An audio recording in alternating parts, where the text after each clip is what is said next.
iPhone 13 on us for every customer. Current, new, everyone. To show the love.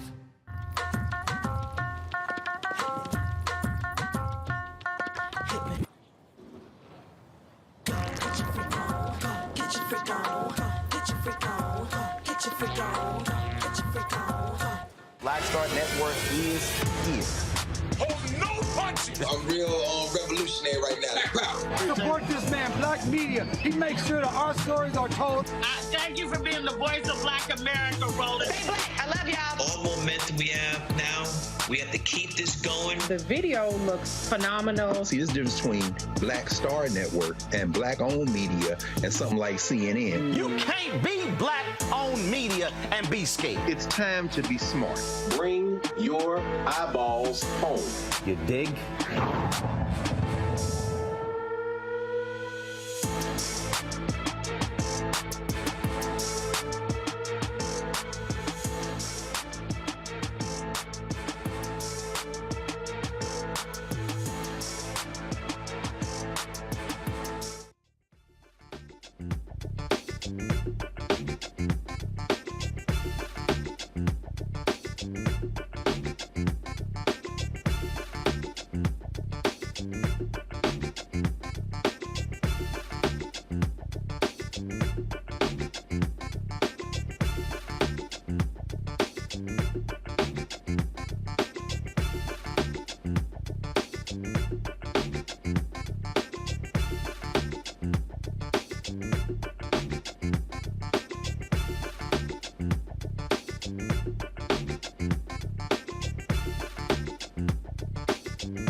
June 20th, 2022. Here's what's coming up.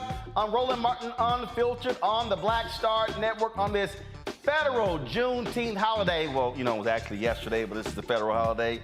Folks all across the country are celebrating and commemorating Juneteenth. But what is the real meaning behind the holiday? Also, what can we do to ensure that we're learning our history? We will talk with the grandmother of Juneteenth, Miss Opal Lee.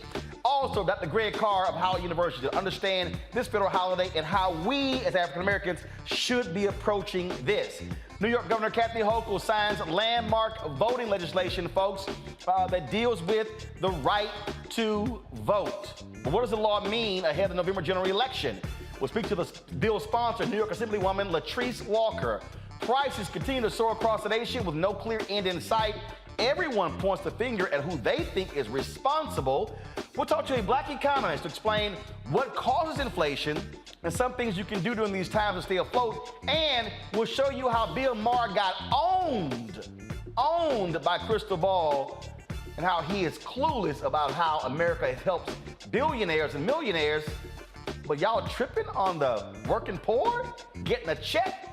Plus, today's Fit Live Win segment, COVID has not left. We'll talk to one doctor who has some warnings for us about the ongoing pandemic, and she'll explain what you need to know heading into the summer. Plus, a recap of the Poor People's Campaign, which took place on Saturday. We live streamed it, and we will talk about that as well. Folks, it is time to bring the funk. I'm Roland Martin Unfiltered on the Black Star Network.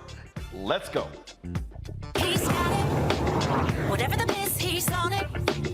Whatever it is, he's got the scoop, the fact, the find. And when it breaks, he's right on time and it's rolling. Best believe he's knowing. Putting it down from sports to news to politics. With entertainment just for kicks, he's rolling. It's on go, roll, y'all. It's Roland Martin, rolling with Roland now. He's funky, he's fresh, he's real, the best, you know he's Roland Martin now.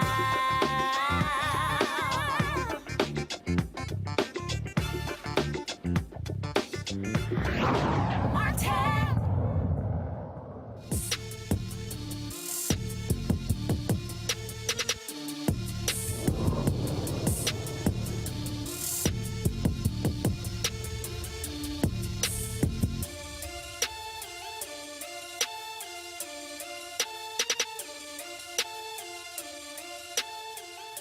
All right, y'all, Juneteenth federal holiday, the second time it's not been a federal holiday since the bill was signed into law last year. Yeah, y'all see me rocking my Juneteenth shirt, and you know I had to rock the Nagaz shoes, the black-owned shoe company out of Atlanta. And of course, you know, they have on the back of the right shoe, 1619 to 2019, 400 years. So you may not be able to see it. So if you're going to have a black holiday, you're going to at least have to dress like you're working it. And so me, of course, being from Houston, Texas, the birthplace of Juneteenth, it means a little bit different to those of us who grew up in the Lone Star State, where it became the first state in 1980 to actually create a state holiday. And it was the late Representative Al Edwards, my alpha brother, who is known as the father of Juneteenth in Texas.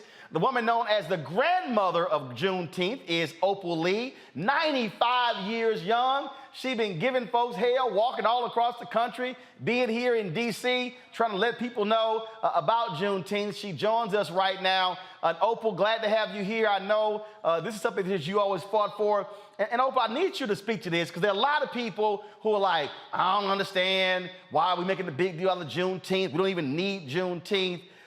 Just explain to folk why you fought so hard for this to become a federal holiday. Roland, Juneteenth means freedom. And I'm not talking about for black folk or Texans. I'm talking about everybody.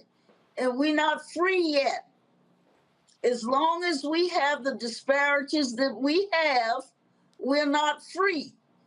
And I'm talking about not being able for the youngsters to learn what actually happened. You know, you can't erase history, so let us learn about it and decide we won't let it happen again. Now, there are other things that need to be addressed, so we can't rest on our laurels because we got us a Juneteenth holiday. I'm delighted about it. I could do a holy dance, but they tell me when I try, I'm twerking. So all I'm saying is there are too many other things that need to be addressed before we're free. Joblessness, homelessness, health care, some of us can get and others can't. Climate change. I tell you, what we're doing to our earth is despicable. It's our fault. If we don't do something about it, we're all going to hell in a handbasket. You know, I'm glad you put it like that, because what I keep reminding people is that this wasn't just a barbecue day or a concert at the park. It was about self-empowerment, Black reliance, and continuing to fight to advance our community, fight for freedom. That's what Juneteenth always was when we celebrated in Texas. Then it began to spread. And so for people who are whining and complaining about it, it's what we make of the holiday, what we do with it. And so we should be looking at this as an empowerment opportunity, a Black economic empowerment opportunity, as opposed to saying, oh, it doesn't matter. And I agree with you wholeheartedly. I tell people over and over that we are our brother's keeper. It's in the Bible. We're to look after each other.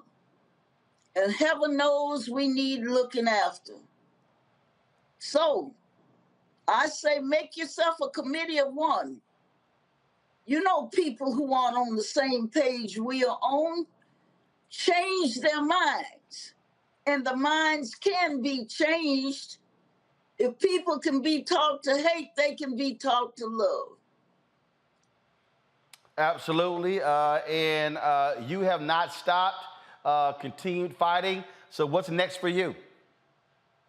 Well, there's much to do. And so I'm asking you and all the people who follow you to do what you can. Be that committee I'm talking about. Help somebody else. So help me. I found out my problems and I have had some doozies. They get worked out when I'm helping somebody else. I don't want you to think they go away. They don't. But I can handle them a lot better when I'm helping somebody else who's got worse problems than I've got. Well, Opal Lee, it's always great to see you. Glad you've been on the front lines. We appreciate all that you have done. And we could not, of course, celebrate this Juneteenth on the Black Star Network without giving you a call. Thank you so much, Roland. Look forward to talking to you again. Indeed, indeed. You take care. All right. Folks, last year we interviewed historian and author Dr. Gerald Horne about another one of his books. And while we were talking to him, right before that actually interview, he shared some interesting details about Juneteenth that even I wasn't aware of. Check this out. Can I add a video about some new revelations about Juneteenth? Yeah, go ahead. So, you know, I'm working on this book that would have been published now but for the pandemic. So we all know about Juneteenth, June 19, 1865. Supposedly General Granger shows up and tells the Negroes that they're free. But what's downplayed is that he was accompanied by 75,000 so-called colored troops. And why did he need so much backup? He needed so much backup because the settlers in Texas, which was the Confederate state least damaged by the Civil War, and was the Confederate state in which slave owners from Louisiana and Arkansas were bringing their enslaved during the Civil War, because you saw the Black population increase exponentially. They had this idea of resuming slavery in Texas. And not only that, but recall that Mexico, the southern neighbor of Texas, was then under French rule. They were supporting the Confederacy. And so many of the Black people were going to be deported into Mexico to continue slavery. Jefferson Davis, the head of the Confederacy, he was captured after the fall of Richmond trying to escape to Texas so he could lead this rebellion. So these 75,000 Black troops, then became a hammer against the French troops in Mexico, against the Confederates in Texas, and helped to save the United States from resuming the U.S. Civil War under a different guise. Wow. And that, I actually had not heard that. Where'd you discover that?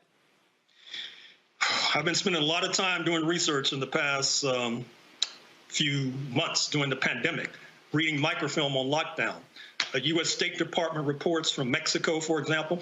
Also, excuse me if I'm going on too much about this. No, go ahead. But, I keep telling you, Gerald, this is a black-owned show. We good. Go ahead. We can talk about black stuff. We good. Okay. So the French in Mexico had brought African soldiers from Algeria, which they had colonized in 1830, and also from Egypt and Sudan, which they deeply influenced, thousands and thousands to Mexico as backup. And that's why General Granger needed these 75,000 so-called colored troops, because this was going to be, pardon the expression, another battle royal that was going to unfold. And the man in charge of the Confederate effort, Matthew Fontaine Maury, M-A-U-R-Y, who until last year had a statue in his honor in Richmond, Virginia, he was the mastermind of this plot to continue slavery. And by the way, even before then, he had this other diabolical plot of deporting all the black people. This is before the U.S. Civil War, deporting all the black people to Brazil. And that plot was also thwarted, which helps to explain why we are now in North America speaking English and not in Brazil speaking Portuguese. Wow, that is some deep history right there. All right, y'all. So it's been pretty interesting looking at different reactions on social media when it comes to Juneteenth. And so a Republican strategist, Lee Spikerman, he reposted this video that he actually dropped in 2020 talking about Juneteenth. He worked with the Bush administration and some others. And, Lee and I have disagreed on some policy matters, but on this one, Lee's on point. Most African Americans are not waiting for white people to say that they feel guilty for how African Americans have been treated throughout our history. Most African Americans are not waiting for white people to admit that they're privileged in our society. What most African Americans are waiting for is for white people, especially white leaders, to wake up and acknowledge that there are significant structures and barriers remaining in place to African American advancement in our country, in the criminal justice system, in the economy, in terms of housing patterns, which then has a huge impact on K through 12 education. So as we celebrate Juneteenth, I hope that we as white people will resolve to stop asking African Americans to wait, to stop asking them to wait to reach their full potential within our country. I hope that we as white people will be the ones to start pointing out injustice, unfairness, insults, whether it's across our country or in our own offices.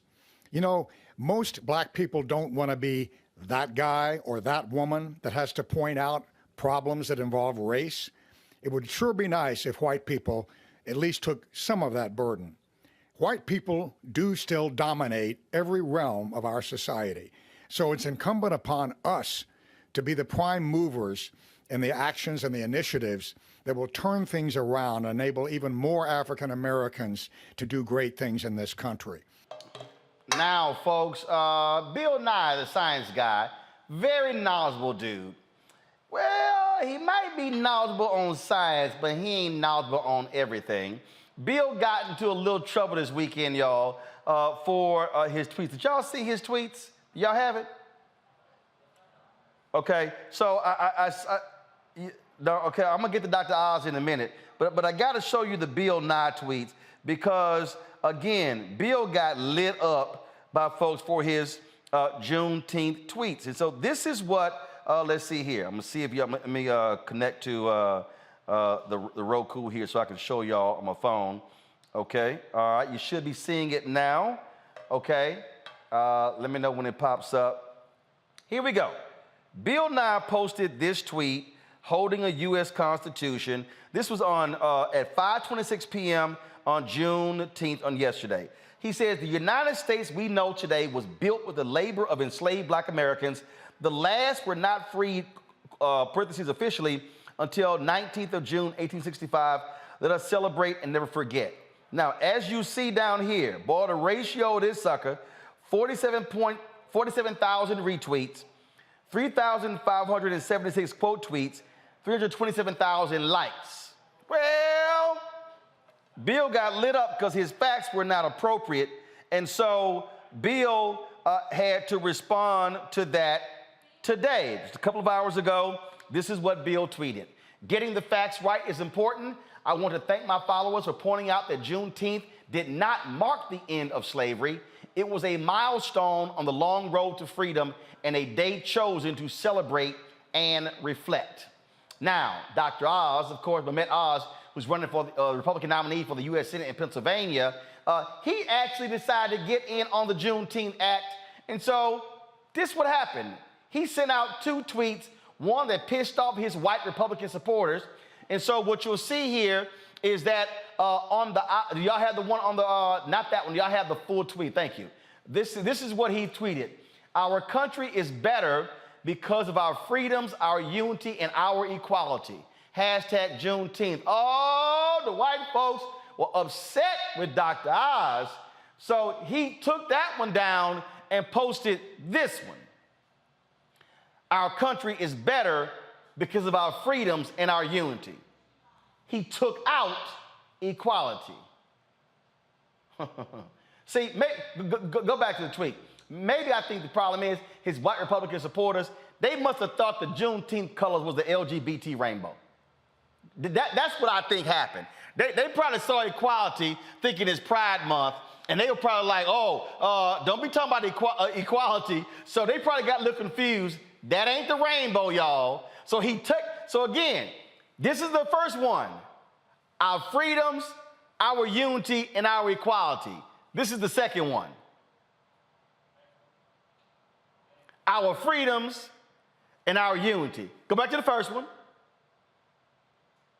Freedoms, unity, equality. Go to the one the second one, freedoms and unity. Just so y'all understand, that's the person who wants to be the U.S. Senator from Pennsylvania. Folks, I heard so many people, again, we ain't asked for this, and I totally understand policy. I totally understand we want the George Floyd Justice Act. We want the For the People Act. We want the John Lewis Act. But what I need people to understand is this is the only holiday that literally even mentions slavery. America has done such a great job totally ignoring slavery and saying, y'all need to get over it. The benefit of Juneteenth is we don't have to get over it. Now they are forced to have to discuss it at least once a year. But the other thing that is happening with Juneteenth is that not only are they being forced to discuss it, we get an opportunity to actually set the record straight, what Gerald Horne just said, checking Bill Nye and others. And so I believe that we should be approaching Juneteenth a little different. Joining me now, Dr. Greg Carr, of course, Department of Afro-American Studies at Howard University. Also, our normal panel on Monday, Makongo Dabinga, professorial lecturer at the School of International Service. Glad to have him here at American University. Of course, Reverend Jeff Carr. He is with Trinity Fellowship in Nashville, Tennessee. Dr. Julian Malvo, Dean, College of Ethnic Studies, California State University, Los Angeles. Greg, see, this is why, because I did a thing earlier with Tamika Mallory and my son, and this came up. And she said, Roland, I saw you argue with some people about Juneteenth. And she's like, I understand both sides. I said, the mistake that we're making is that we're taking a wrong approach to the Juneteenth federal holiday. I said, we now get all these people who say, well, the black folks in Texas, y'all were late. No, Emancipation Proclamation, 1863, war was still going on. unenforceable. It wasn't until April 9th when the Confederates gave up and surrendered. And then, of course, they found out 2 months later in Texas. Slavery still wasn't over until the 13th Amendment was ratified in December of 1865. But not just that, we also now understand that Mississippi was the last state in America to ratify the 13th Amendment, and they didn't do it until what, 1995. And so all of these historical things, Greg, are critically important because we now get to put the history on the front burner, and we now get to walk folk through not just Juneteenth, but what has happened since Juneteenth, especially when it comes to economic inequality. Yes, sir. Yes, sir. Mother Lee said it perfectly. We're not free. And she told that to Joe Biden. I know that because I'm what they call in the law an eyeball witness. A year ago when Biden signed the legislation, Mother Lee was there. First, look, you're 95 years old, and she walked 2.5 miles the other day to represent the 2.5 years in between the emancipation and Juneteenth. So, I mean, hats off to that sister. And I have to say right quick, Roland, since Jeff is here, we got all these alphas here. A couple of weeks ago, our sister Gussie Fuller, of course, your sister's neighbor right there in the Houston area, joined Alpha Kappa Alpha. So, she made the right decision. So that's what make sure I said something about Gussie while she's out there. But yeah, this holiday is different than all the rest. I mean, while you were down there on the National Mall covering the Poor People's Campaign on Saturday, and then Sunday, we were all together. I was in Philadelphia at Cabrini University, and I got on a plane, ran to Atlanta for a celebration, and came back here to D.C.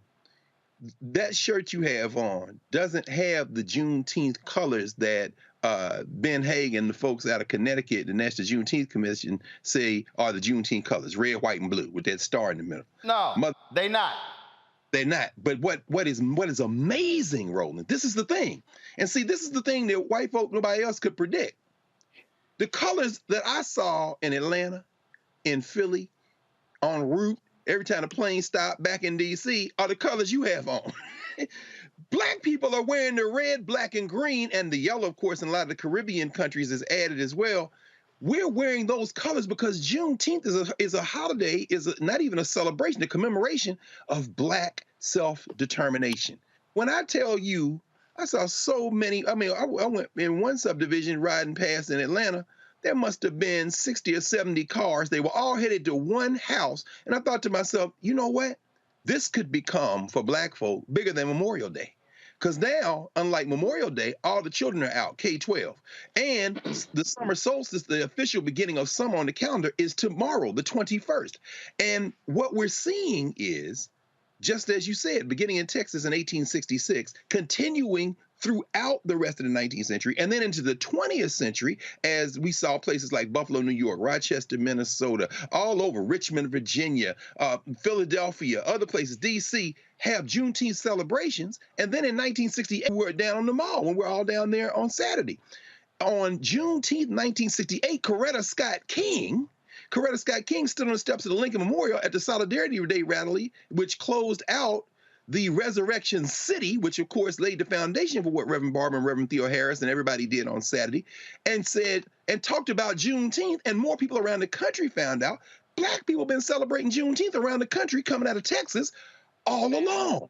When this became a federal holiday, that spirit of self-determination that Gerald is writing about, and I should say this, you were the first to have Gerald on talking about that work. I laugh about it all the time. I talked to Gerald for 3 hours today. We sat with him for an hour for an episode of The Black Table here on the Black Star Network, on your Black Star Network, that's going to air this Friday. Gerald hadn't left, Roland. This is hilarious to me. While you've been all over the world, to Africa and back, all over the country, Gerald Horn ain't left his house. Gerald Horn been in quarantine. Gerald said, I'm not leaving. Gerald Horn has written in, I'm going to pull it here so everybody can see. We're going to talk about it Friday. He's written a 622-page book, The Counter-Revolution of 1836, from his house, y'all. Wow. He procured a microfilm reader, Roland. He went out and found him. Well, he had people send him a microphone reader. Then he ordered all the microfilm that's in the footnotes in this book and sat in his house and read it. You're the first person to interview him for the preview. And what he shows in this book is exactly what he said.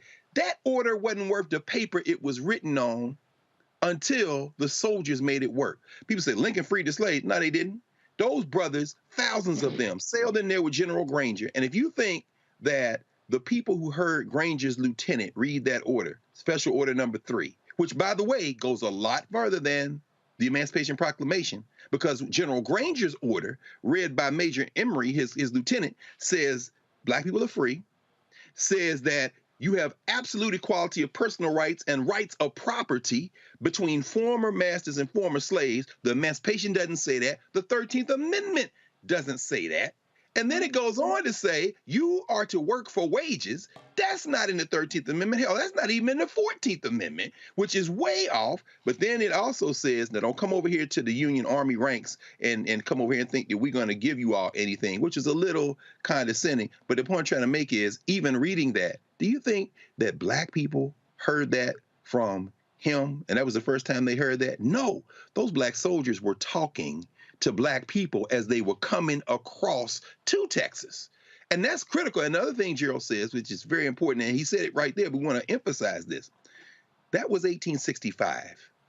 Those white boys in Texas wanted to keep slavery going. So many of them kept it going through the end of 1865 into 1866. Those same black troops then turned, not north, they don't decommission, take off their uniforms, they turn south.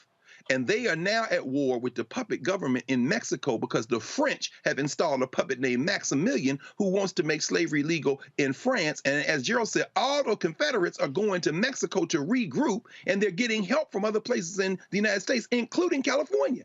They're shipping arms to Mexico from San Francisco. Why? They look at the surrender of Lee to Grant in Appomattox in Virginia. They look at that as a temporary pause. They getting ready to restart the Civil War. But those black troops, in coming into Mexico to stop that French puppet governor, leader of Mexico, in combination with the Mexicans, this is the black and brown unity that we need to remember in these Texas elections, who then are still fighting 2 years from Juneteenth. June 19th, 1867, Gerald in his book calls it the second Juneteenth, and maybe the most important one. They capture Maximilian, and on June 19th, 1867, they execute Maximilian, return Mexico to Mexican rule, and end the threat of the Confederacy continuing the Civil War. This is so complicated. But I'll say one other thing, Roland, as we're talking about it. This holiday can never be made into an American holiday that is interpreted the same. They have basically done the equivalent of bringing Kwanzaa and mixing it with the 4th of July and putting it on Juneteenth. Because what I saw yesterday in these various parts of the country ain't got nothing to do with George Washington, ain't got nothing to do with any. It is the same spirit of Juneteenth that George Floyd, you and George Floyd, of course, both going to Jack Yates. Jack Yates, the formerly enslaved African, who was one of the people who bought Emancipation Park, where they celebrated the first Juneteenth in Houston. It's the same spirit of the black folks who barbecued all that food and made all that red drink. It has nothing to do with waiting for anybody, as we heard. And this holiday, I think it could really upset the calendar in terms of federal holidays, because I saw black people saying, hey, I don't know what y'all doing, but this is our holiday. You know, it's quite interesting, Julian. Eric Erickson, who big time white conservative evangelical, he tweeted this out. I got a kick out of this when he tweeted it. He said, let me see if I can find it. He sent it out this morning, and it was about Juneteenth. And well, let's see if he kept the tweet up. I'm sure he did. Let's see here. Let me find it, because I think y'all gonna really crack at this one. He basically said that his friends really did not care a blip about Juneteenth, or he felt that they didn't think it was worthy. Now, mind you, he's also been sitting here all upset at Fox News because of some tweet that the story that they did on. Matter of fact, did Eric delete his tweet? Hold up. I know I responded to his. Well, let me see if I can find it on my timeline. I'm trying to see.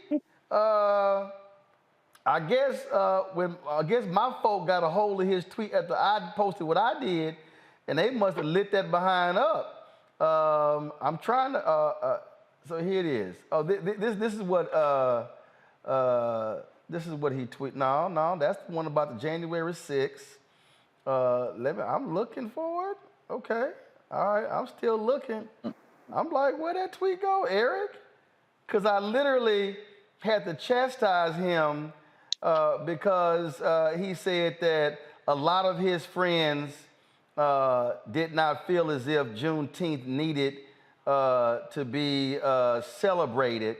And he said, well, look, I'll just be happy to take the day off and something to that effect. And I just had to just let him know, Julian, I said, and it's no shock to me, Eric, that your friends would say that.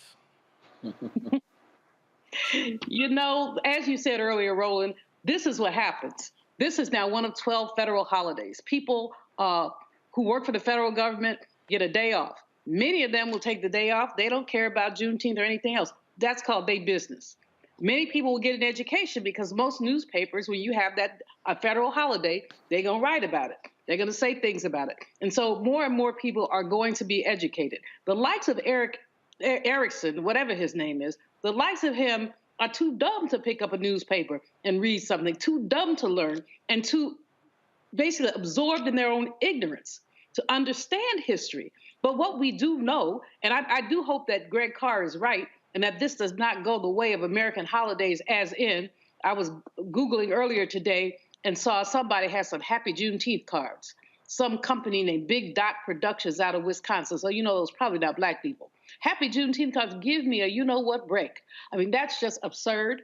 First of all, I don't use the word happy in Juneteenth, except I use joy, joyful Juneteenth, joy that our ancestors were able basically to create the red soda water, the ribs, all that, and to find something to celebrate in the face of oppression. But happy Juneteenth? I don't think so. So, you know, there are going to be those who are going to just use it as a day off. There are going to be those who use it as a day a day of learning. And I'm not mad at anybody, because does everybody who celebrates Memorial Day do something about veterans? Does everybody who celebrates President's Day do anything about presidents? So if the white ignorant want to simply say they don't care, they'll take the day off, let them. But increasingly what we're going to see, and it's a beautiful thing to see, is as these people gathering, people remembering, people sharing the stories that they shared. Sheila Jackson Lee was with us yesterday when we did a reparations conversation at Shiloh Baptist Church. She was with us virtually, and she talked about the slave narratives and why Juneteenth and reparations were so important to her. And I would say to folks, that's what we need to be doing on Juneteenth, reading those slave narratives, understanding what happened, what was taken, because now we are empowered to give it back. So this is what he tweeted on Congo. Some of my friends don't think Juneteenth should be a national holiday. I don't care. It's a day off work. If we got off work a whole month for Pride, I'd make funfetti cakes and vacation all month. Now, this is the same person who's always complaining left and right about anything that's LGBT. Like, he been on a tear for like 2 weeks because Fox News did a story on a transgender teen. But again, what I need people to understand is Ronald Reagan opposed a federal holiday for Dr. King's birthday. Don't get it twisted because Ronald Reagan signed it into law. He adamantly opposed it.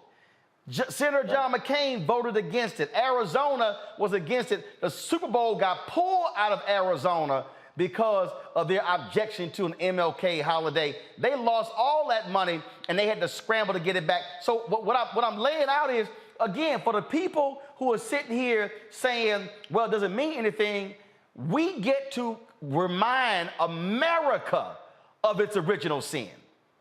And to Julian's point, Congo, every television station, newspaper, magazine, website, they are not going to be able to write about or broadcast about Juneteenth and overlook slavery and overlook the reality of what slavery did and the economics. And so what our responsibility is to ensure that Juneteenth does not turn into MLK Day, which for me has become America's civil rights mascot bobblehead figure, where, where we strip Dr. King of his radicalness, we strip him of his militancy, and somehow make it into something else. No, it's a little hard to strip the slavery out of Juneteenth. Absolutely. And you know what's beautiful about this is when I was thinking about what Dr. Carr said, I didn't know that the Juneteenth, that the commission's colors were red, white, and blue or something, because like you, like everybody he saw, none of us were ever thinking about that when we were thinking about Juneteenth. It's always been, you know, red, black, and green, and the yellow, like you said. Look, we also have to be mindful of the fact that what is the backdrop happening in America right now as we celebrate and recognize Juneteenth? All of the banning of books that is happening, all of the removing of Black history that people are attempting to do in all of our schools. When Trump was in office, and he started banning things about talking about diversity. I'm going to corporations and doing my trainings, and people are saying, no, you can't say that this time. You can't say this. You can't say that. Like, that's the backdrop. And, you know, Biden came and changed it, got rid of that executive order. But we are in the midst of a fight to preserve our contributions to this country that we built for free. And so when you get an opportunity with a holiday like this, we have to seize it. We have to seize the narrative. And like you said, Roland, it's only going to happen if we continue to control the narrative. I'll be very honest with you. All of the news shows I watched today, MSNBC, CNN, and some of them opened up with Happy Juneteenth, and they were saying things, oh, today as we honor Juneteenth, and then they'll go straight to a story about Ukraine. Or they'll go straight to a story about Trump. And every time I heard these stations mention Juneteenth, I had to change the channel today because I knew they weren't going to get to Juneteenth until the last 3 minutes of the show to try to recognize it in some way, shape, or form. And you know, we appreciate little efforts, but we have the Black Star Network. We have the platforms now. We have the ability to call out the Bill Nyes and the Eric Ericksons and all of that. And we must take advantage of this because this is on the shoulders of our ancestors. This is not like MLK, like you said. This is us representing and fighting for our people. And so this is a day, if we continue to keep this in the memory, talking to my kids about this, this can be something that'll be powerful for decades and centuries to come. And again, it's happening at the backdrop of all of these senators and principals and superintendents doing their best, doing the most to rip our history out of the books. And that really is it, Jeff. And what I keep trying to walk folk through, I'm not saying the policy doesn't matter. What I am saying is use the mass gatherings of Juneteenth to push the policy. Use the mass gatherings of Juneteenth and do what Reverend Barber does with the Poor People's Campaign. Data collection. Don't just have a concert at the Hollywood Bowl if you're not collecting the data on who is there. Don't just have a party at this concert, at this venue. No. If you show up, collect names and addresses and emails and phone numbers. And so now when it's time for us to move on the school board, on the city hall, on the county commissioner's court, on the state legislature, on the federal government, you've created a database. That really is the whole point. Don't make, as Tom, Joan, and others say, you can have a party with a purpose. And so that's the issue for us. We cannot lose sight of what Black folks in Texas have always done and said, freedom ain't over. We will use Juneteenth as an annual rallying cry to achieve freedom. Roland, that's why it's important for us to have venues like this, and why we celebrate Black Star Network, because it represents freedom. There's something that Dr. Malvo said about the difference between happy Juneteenth and a joyful Juneteenth, and it goes hand in hand with what Dr. Omekongo said. This is us. When we look even spiritually at the difference between happiness and joy, happiness is a temporary circumstance. So your circumstances can change and people can take away that. But when you're operating from a space of joy or joyfulness, you are working from a deep, profound, and abundant source that never ends. I got to make a comment on my brother's fresh haircut because it took me back to my childhood. And it's a crisp fade, and it reminded me to go back to some words that our barber from Old South Nashville used to tell me, the late great ancestor, Brother Eddie Frierson, whose mother, Zuli Ursary, was a queen mother as a set of 5 with our own mother. And Frierson used to tell us, I didn't understand it as a child. He used to always say, son, the mistake that was made is they didn't free the slaves. They just turned us loose. And I never really understood what he meant by that. And there are moments where it comes flooding back to me in adulthood. And one of the moments was my Saturday celebration of the Juneteenth holiday. I spent the better part of the morning in the back of the Infinity Center, outside this window that I'm pointing to now, in the basement outside with the plumber's snake. And I was pushing the plumber's snake down into the drain so that I could clear the sewage that had backed up over the last week. This house that we're in was a former residence built by an exceptional Black doctor, Dr. Horace Marion Frazier, first head of pathology at Meharry Medical College, his wife Eloise. They came here. This house, bones are older than mine. And my buddies in the text thread sent me texts, and they were like, hey, happy Juneteenth, celebrate today. What are y'all doing? What are y'all doing? And I got back pictures of people who were out at festivals and kicking it and just having a ball, and they were doing line dancing. It was great. I sent a picture of me in some overalls with a fishing hat with a plumber's sewer auger running down a main line. And one of my buddies sent me a text back. He said, man, I'm so sorry. And I talked to him later. I said, no, man, this is joyful. Why? Because I understand now what Eddie Frierson was saying about freedom. Freedom is a constantly moving state that has to be maintained. So yes, I could have been in the park with the vendors. I could have been dancing. I could have been doing some things with my family, which I eventually did later. But freedom versus turn loose.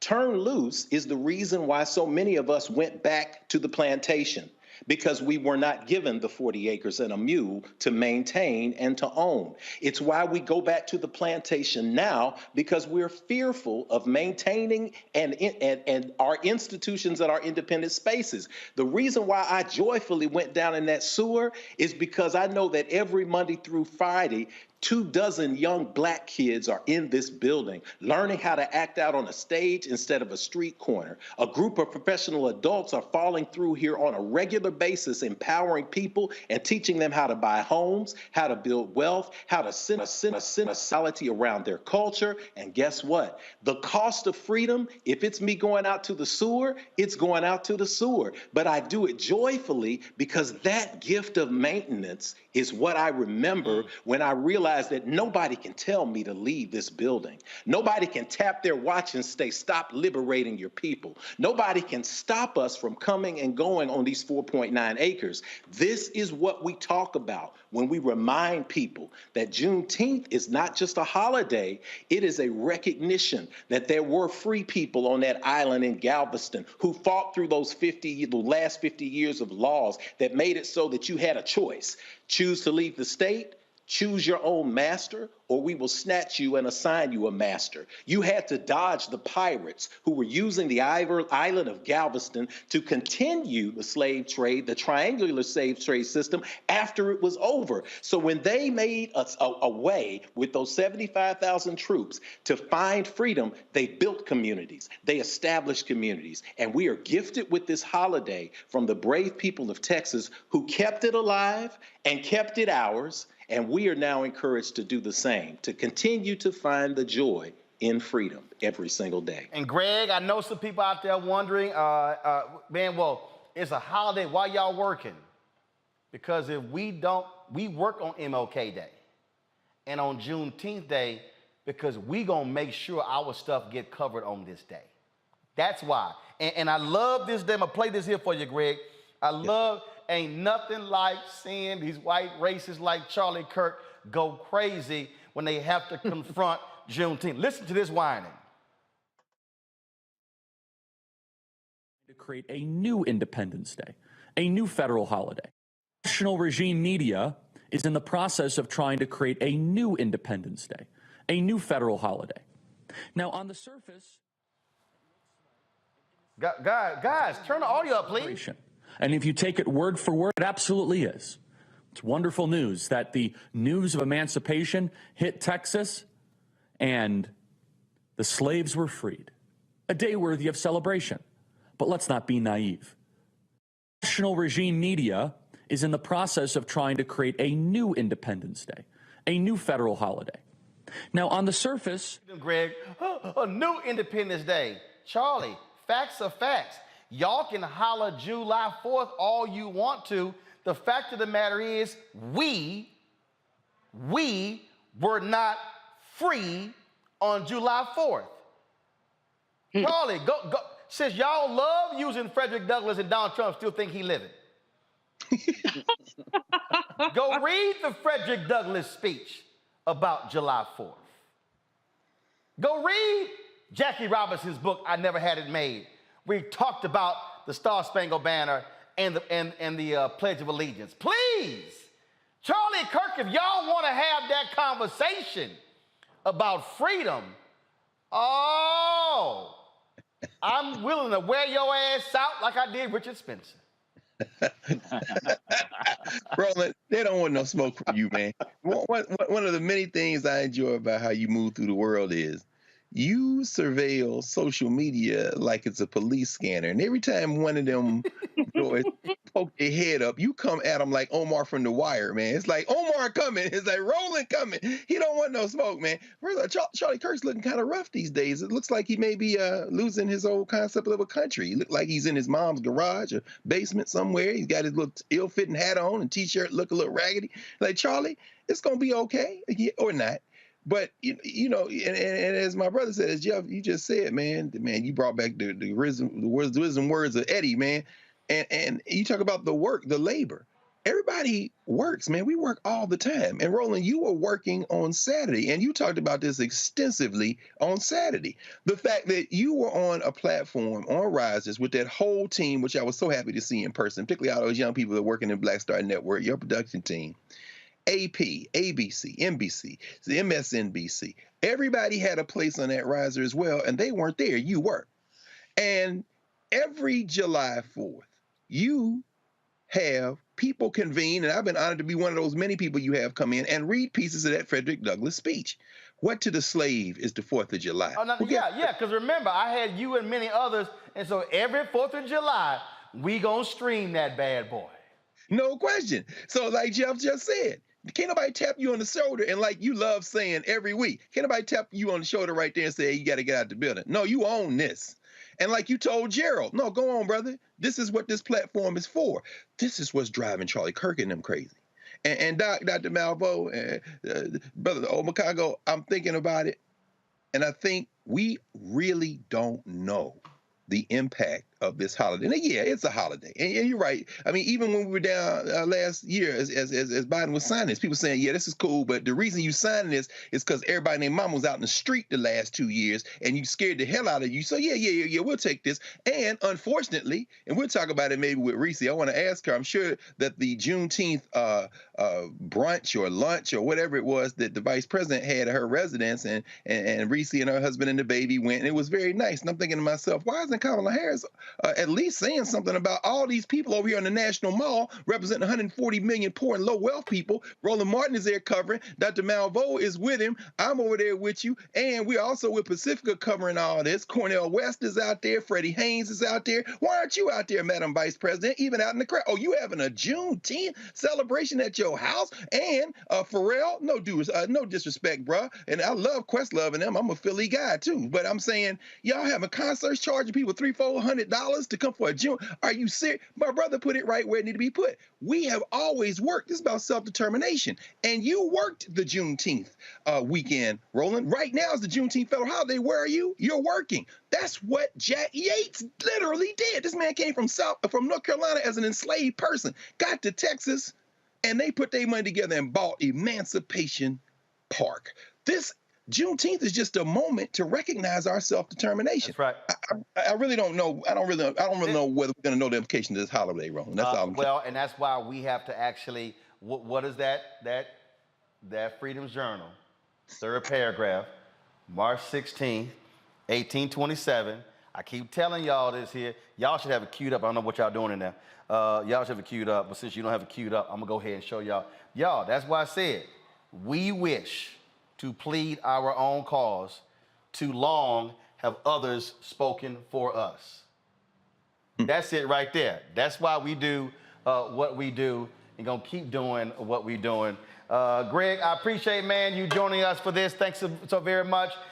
Coming up next, Bill Spriggs is gonna talk about inflation. This is why we matter. A black economist, longtime economic professor at Howard University, gonna give y'all the real deal, which somehow clearly Bill Maher don't understand how we got to this point. That's coming up next on Roland Martin Unfiltered, right here on the Black Star Network. Verizon just gave us all a brand new iPhone 13. We've been customers for years. I thought new phones were for new customers. We got iPhone 13s too, switched to Verizon 2 minutes ago. Ours were busted, and we still got a shiny new one. Check it out. So wait, everybody gets the same great deal. I think that's the point. iPhone 13 on us for every customer. Current, new, everyone. On any unlimited plan, starting at just $35. All on the network more people rely on.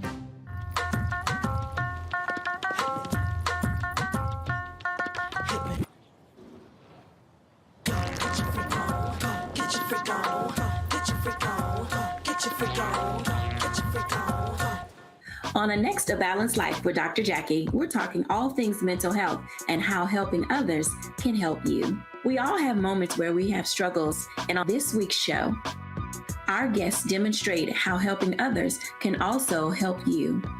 Why you should never stop giving and serving others on a next A Balanced Life here on Black Star Network. Love our new Alexa. It's a Buick. Yeah, Alexa. Buick. Alexa. It's a Buick. It's an Alexa. It's a Buick. It's an Alexa. Coach, that's a Buick. That's an Alexa. The Buick Enclave with available Alexa built in. We're all impacted by the culture, whether we know it or not. From politics to music and entertainment, it's a huge part of our lives, and we're going to talk about it every day right here on The Culture with me, Faraji Muhammad, only on the Black Star Network. How about sushi? I just had sushi for lunch yesterday. How about tacos? Automatic emergency braking, one of 6 advanced safety features standard on every 2022 Chevy Equinox. Find new technology. Find new roads. Chevrolet. Next on the Black Table with me, Greg Carr. A very different take on Juneteenth with the one and only Dr. Sunyata Ahmed. We'll explore the amazing foods, remedies, and rituals that are a part of our history and the Juneteenth holiday. So it's our responsibility to return the healthier version to our folks instead of just the red liqueurs marketed to us, the red sodas and the other things. I mean, why does the Kool-Aid man have to sound like Louis Armstrong? He's like, oh yeah! Yeah, right. An enlightening and tasty hour of the Black Table, only on the Black Star Network. Black Star Network is here. Oh, no punches! I'm real revolutionary right now. Support this man, Black Media. He makes sure that our stories are told. Thank you for being the voice of Black America, Roland. Stay black. I love y'all. All momentum we have now, we have to keep this going. The video looks phenomenal. See, there's a difference between Black Star Network and Black-owned media and something like CNN. You can't be Black-owned media and be scared. It's time to be smart. Bring your eyeballs home. You dig?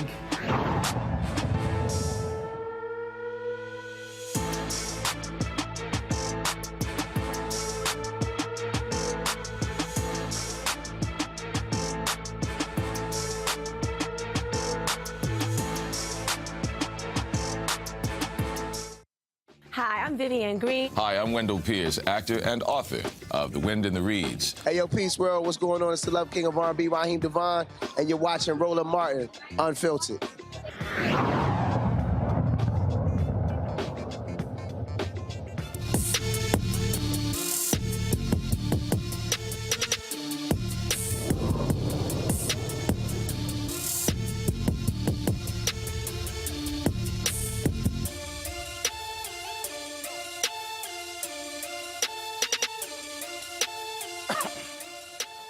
Today, in honor of Juneteenth, New York Governor Kathy Hochul signs the landmark John R. Lewis Voting Rights Act of New York into law. The measure will bolster the right to vote in New York, especially in the black community.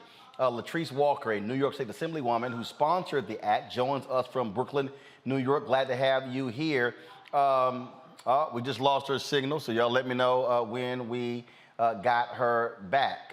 So let me know that. So again, in New York, activists have long been calling for a change to the voting laws in New York. In many ways, they were just as suppressive as places in the South. And so this is the first major voting rights bill in New York State in a very long time, even though Democrats have been running the state for a very long time. You see the governor there. She's hugging Hazel Dukes, longtime NAACP board chair. You see former Governor David Patterson up there as well. His father, of course, a longtime official. And so that was signed into law. Y'all have any sound of the governor talking about this? Let me know if we do.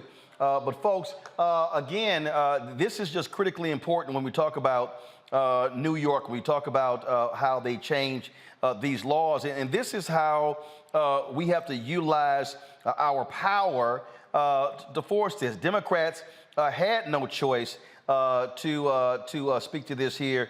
In fact, I'm going to see if this is a video from the governor's Twitter account. Y'all go ahead and play it, please. It only works if everyone who's eligible can participate in it and that the rights of the voters are respected.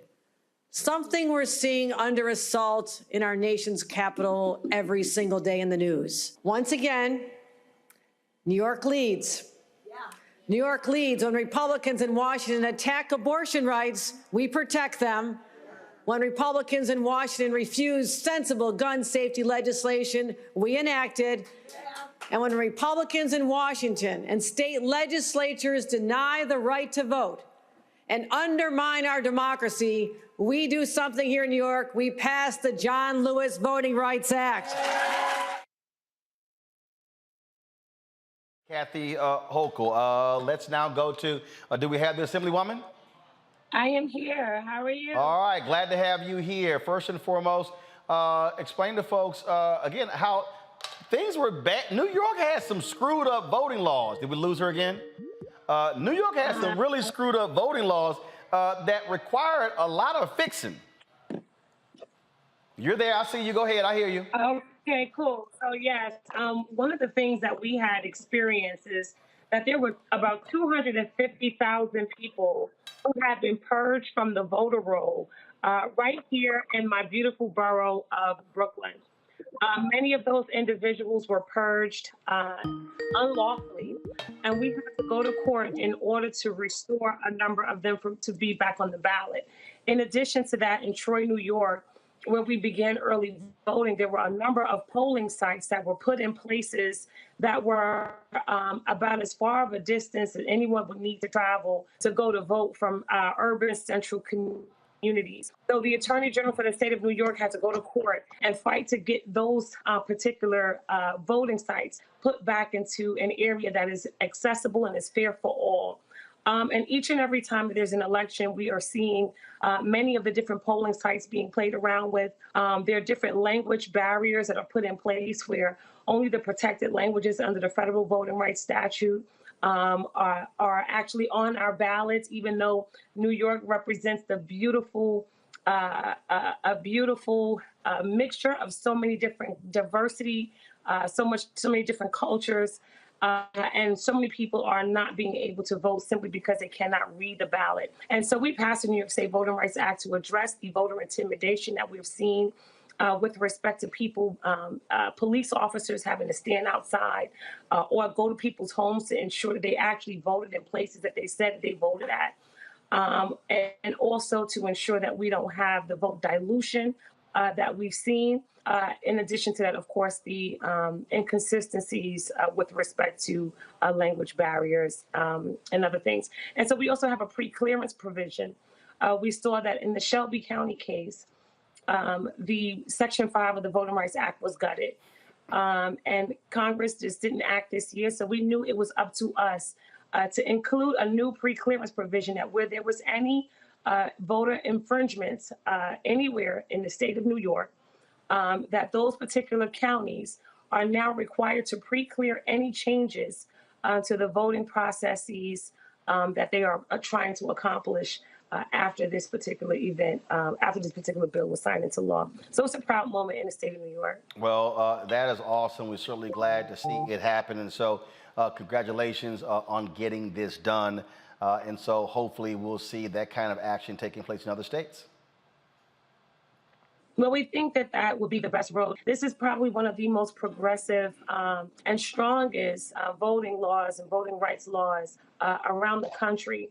And since clearly Congress needs a message from the 50 states to be able to say that the time to do the right thing is now. Of course, John Lewis has spent his entire life, definitely his entire adult life and most of his childhood years as well, fighting for the right to vote. And today we signed the John Lewis Voting Rights Act at Medgar Evers College during the month where he died, unfortunately registering individuals to vote and attempting to vote himself. And so hopefully, you know, we have made America proud, but we've also set the stage for other states to do the same thing. All right, then. Well, Assemblywoman Walker, we appreciate it. Thanks a lot for joining us. Thank you so much for having me. All right, happy Juneteenth. Thank you. Same here. All right, folks. Friday, Bill Maher had his show, Real Time with Bill Maher, and the issue of the economy came up, this whole issue of why we have inflation. And there was a point where he was agreeing with his conservative guy that, this is all happening because too many Americans, they got that free money from the federal government. And there was a liberal commentator, Crystal Ball, who had to drop some knowledge on them. And even Bill was like, huh? What are you talking about? Watch this. The economy. There's way too much government spending, and that's why we have inflation. So that's a large part of that. It's just basic economics. And that is not basic economics. We had this thing called a pandemic. We had a supply chain crisis, and by the way, there's a war in Ukraine. It played a role. It's played a role. So to act like the only reason we have problems now is because people got a little bit of money in their bank account is just not honest. And a little bit of money, they got more than we spent in World War II. So you don't act like hold on. Don't act like, you said don't act. Don't act like we had to react to the pandemic exactly the way we did. We had to spend $6 trillion. Okay, but how about the forever flu? trillions that the Federal Reserve shot at Wall Street? For some reason, people don't get upset about that. How much? What'd you say? Fueled the trillions of dollars the Federal Reserve shot at Wall Street to backstop the stock market and the bond market. No one gets upset about that, even though that was a massive I don't know what factor in you're inflation. talking about. What do you mean shot at Wall Street? Well, when are we talking about? We're talking about buying assets, buying stocks, buying bonds, buying treasury bills so that they expand the balance sheet. This is during the crisis, the coronavirus crisis. When the stock market crashed, that is what the Fed did. They went into action. They shot trillions of dollars. But the stock market didn't crash during COVID. Now it's crashing. It's crashing now. It crashed, and the Fed came in and backstopped it. That's what happened. What, it crashed and we never heard about it? No, it crashed. Go back and look at it. It fell off a cliff. When? The Treasury bond market stopped functioning, and the Fed took extraordinary action. It's never taken in history. I don't Somehow remember no one that. gets upset. Maybe the first week of the Somehow nobody gets upset about the rich people who got tons of money and tons of support, way more than working class people did. Sure but they oh do. my God, people were able to feed their kids and they had a little bit of money in their bank accounts. It was the worst thing in the world. No. That is one small part of the inflation story, and it is, by the way, not the only thing that we can deal with to get out of this mess. Y'all, this literally was Bill Maher. I don't know what you're talking about. I don't know what you... He sounds like a babbling idiot, just stupid. Just stupid. Joining us now, Dr. Bill Spriggs. He, of course, is the economist, professor at Howard University, long-time AFL-CIO, all that good stuff. Bill knows this stuff. Julianne Malveaux, she's an economist as well. Bill, he's like, what are you talking about? The stock market didn't crash during COVID. Yes, it did. All that stuff. And so to sit there, Bill, and blame the American workers when 84% of COVID relief went to corporations. Well, even more to the point, it's so disingenuous, it keeps us from the real conversation we should be having. This inflation is global. And when people keep reporting... Stop. See, Bill? See, okay, repeat that again. The inflation is a global phenomena because it has to do with... No. I don't want you to go past that. So when you say global, can you name the other countries? Can you just name 4 or 5? Currently, the U.S. has inflation equal to the average for Europe. So some are going to be a little higher than the U.S. Now, hold on, Bill, I got to help you. So Turkey is a little higher than the U.S. Europe is a continent. Countries. Okay, France, Germany, Italy, England. So it ain't just us, right? Everybody is suffering from the inflation because we don't have enough oil in the global system. We don't have enough grain in the global system. We don't have enough chips to manufacture cars in the global system. Why don't we have enough, Bill? We don't have enough chips because of the COVID crisis and the shutdowns that took place. We don't have enough grain because Russia, its aggression against the grain basket of Europe, is interrupting the production of grain. Combined, Russia and Ukraine combined for close to 40% of world exports of grain. Hold on, wait. Did you just say 2 countries represent 40% of grain exports and the rest of the world is the other 60? Correct. Continue. And so, of course, the price of grain is going to go up. You can't have a shock to supply of that sort. Our auto manufacturers are currently making cars at the rate they did during the Great Recession. When was that? Back in 2008. They're making cars at the rate of 2008 because they don't have enough chips. They're making them at a 40% lower level than pre-pandemic, and they have been at that level since the pandemic. So you cannot cut supply on this scale and not have prices go up. Prices can go up if demand goes up, but prices also go up if supply shrinks. And the whole world, the entire world, is suffering from supply shrinkages. So to say, oh, it's Biden's fault that the price of grain is high, well, tell that to people in Europe and in Northern Africa because they don't even care about Biden. He's irrelevant. Okay, I love this one here.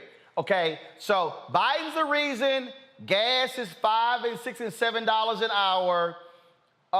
And Biden stopped the production of oil.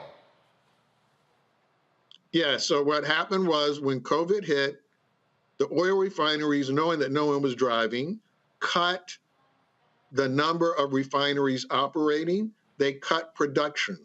So part of the reason is the disruption to oil because of Russia's aggression in Ukraine. But in the United States, part of it is because the oil companies cut refinery capacity and they have not restored that capacity. So, if there were 20 refineries producing oil, COVID hits, ain't nobody driving. They were like, yo, take 15 of them suckers offline because we don't need that much gas. And then we already got surplus gas out there. And then all of a sudden, not knowing when the country's going to reopen, then all of a sudden, country reopens. It's like, oh shit, we ain't got much gas left. Now you got to reopen the 20. They haven't done that, have they? No, they have not. And instead, they've decided making more money is good because the price went up. Boom. Boom. So they went, wait a minute. It's supply and demand. If we open the refineries, then gas will be $2.65. Oh, hold up. we lost money in 2020 and 2021. So, Bill, we can recoup that money in 2022. Is that exactly? That's what's happening? Exactly. That's exactly what is happening. Now, and go ahead. And so here's the problem. In the rest of the world, because they understand these are supply shocks, they're not going to be short run. Russia's not getting out of Ukraine next month or the month after that, or even in December. So understanding that they have to solve this longer run set of issues, they have been subsidizing low and moderate income households in their countries, understanding that they could raise interest rates to 500%, but it's not going to put oil in tanks. It's not going to put chips in auto manufacturing plants so we can make cars. And it's not going to get Russia out of Ukraine, so it's not going to get wheat on the table. Well, Bill, so, Bill, y'all zoom out. Y'all zoom out. Bill, I got one bet. Bill, you see all this space right here, Bill? This is where our talk show set was going to go. I went to the furniture store in January. Do you know what they told me, Bill? Mr. Martin, the furniture that you would like for your set won't be here for a minimum of 12 months. Wow. So the reason y'all see me standing my ass up with a glass table, because they literally said the supply chain is so backed up that if you order chairs and tables and couches, it is going to take a minimum of 9 months, and it's more likely going to be 12 months, and it could be 15 months or longer for some furniture. Yes, and this is happening across many different markets. And when you have a shortage in one market, it creates pressures in others. So what we experienced when people couldn't buy new cars was, what's the next best thing? Well, I'll buy a used car. So certainly the demand for used cars goes up and the price of used cars goes up with it. And then some people say, I can't afford the used car, so I'll just fix my car. And now the price of fixing your car is also going up. And then they get mad with Biden talking about green economy, public transportation, and the grid, because guess what? If you have a situation and you got no public transportation, you now can't get to your job. The reason they're saying the whole grid, Texas, blaming their high electricity prices on Biden. How you gonna blame it on Biden when y'all got your own grid? Abbott, that was your choice. They complained about all the green stuff and said, oh, that's killing American economy. No, it's not, because the bill never even got passed. So how can a bill that never even got voted on be the reason why they ain't producing gas? And also, just real quick, can you explain to people the Keystone Pipeline? That wasn't gonna do a damn thing to increase oil production in the United States. That was a pipeline to get oil from Canada to ports. And Canada has other ways of getting that gas and the oil. Hold up, stop, hold up. So what you trying to tell me is, see, I gotta make it plain. So Bill, what you trying to tell me is that this is Canada. This is the United States, and this is the refinery. So the pipeline was going to be coming across the U.S., but the oil, there was no spigot for us. That was for Canada, right? Exactly. Okay. The reason I need you to walk people through this here, because I got black people walking around saying stupid shit, who don't know nothing about this whole deal, and they yelling, hollering, and screaming. But Bill, if they watch this show, I told people, y'all, this thing ain't gonna be over in 6 months. What COVID did, because it lasted 2 years, was literally disrupt everything in America and even the United in the world. The United Airlines CEO said last year that travel in America will not return to pre-COVID levels until 2025. That was 4 years. So when you hear Republicans say, we have an answer to inflation, have you seen it? They have no answer to inflation, none. If people believe the story the Republicans are saying, if they believe it, then this is what you should do. You should call Joe Biden and say, Joe, last year you gave me too much money. I have too much money in the bank. This is horrible. I cannot live with it. Please raise my taxes. If you believe that story, that's what you should be doing. If you think inflation is being caused because you have too much money in the bank, then please call Joe Biden and say, raise my taxes. And what did all of those companies do with the money they got from the Trump tax cut? And during COVID, they bought back stock. Exactly. We have a capacity problem. Had they taken the money from the Trump tax cut, invested it in capacity, diversified their supply chains, we wouldn't be where we are. But instead, they decided to do the unwise thing and simply eat the money. Such as Abbott Laboratories that did a stock buyback, did not fix their dirty baby formula manufacturing plant, then the FDA shut it down because they were kicking out nasty, corroded baby formula. And then, because 4 companies control baby formula in America, combined with Trump's BS trade thing that came after, I don't know what the hell they even call it, after NAFTA, which made it harder to import baby formula, that's how we got a baby formula crisis.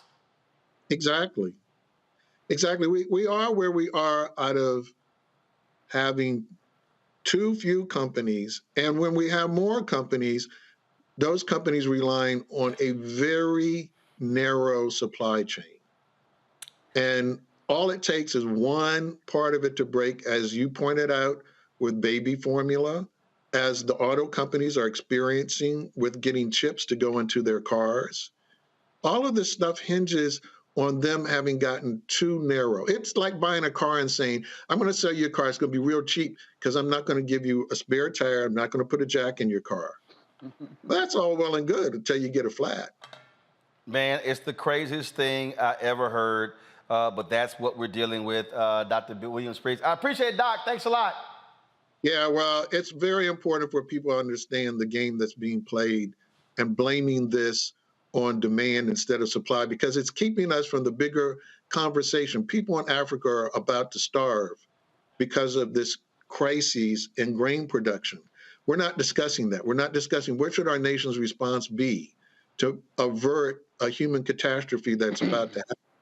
We don't even get to discuss that. We don't get to discuss for Americans things that would help them with their purse book, like child care help, because they're telling the American people that's inflationary.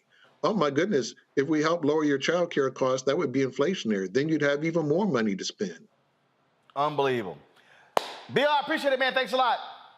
Good talking with you. Yes, sir. All right, Julian, I got to show this. So, Julian, Bill Maher, oh my God, what happened? Who told us there was a crash? Julian?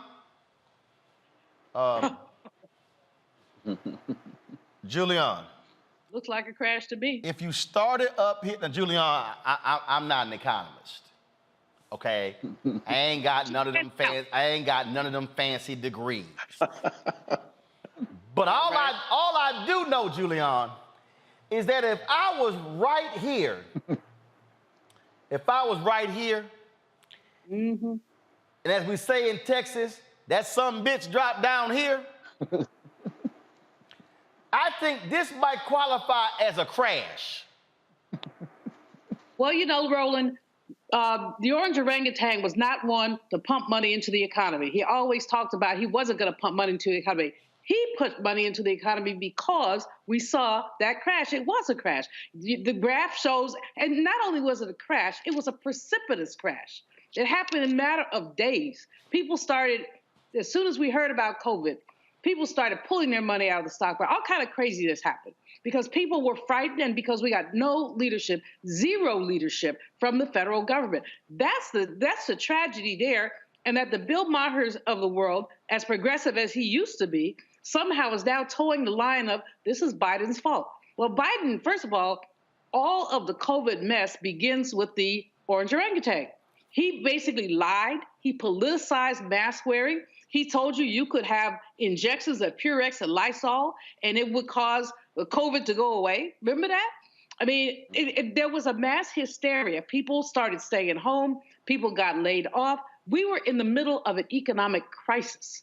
And the only thing that saved it was putting relief money in there. And that relief money, by the way, began with the previous president, not with this one, with the previous. Now, he didn't want to do it. He did it kicking and screaming, but people were having a very hard time.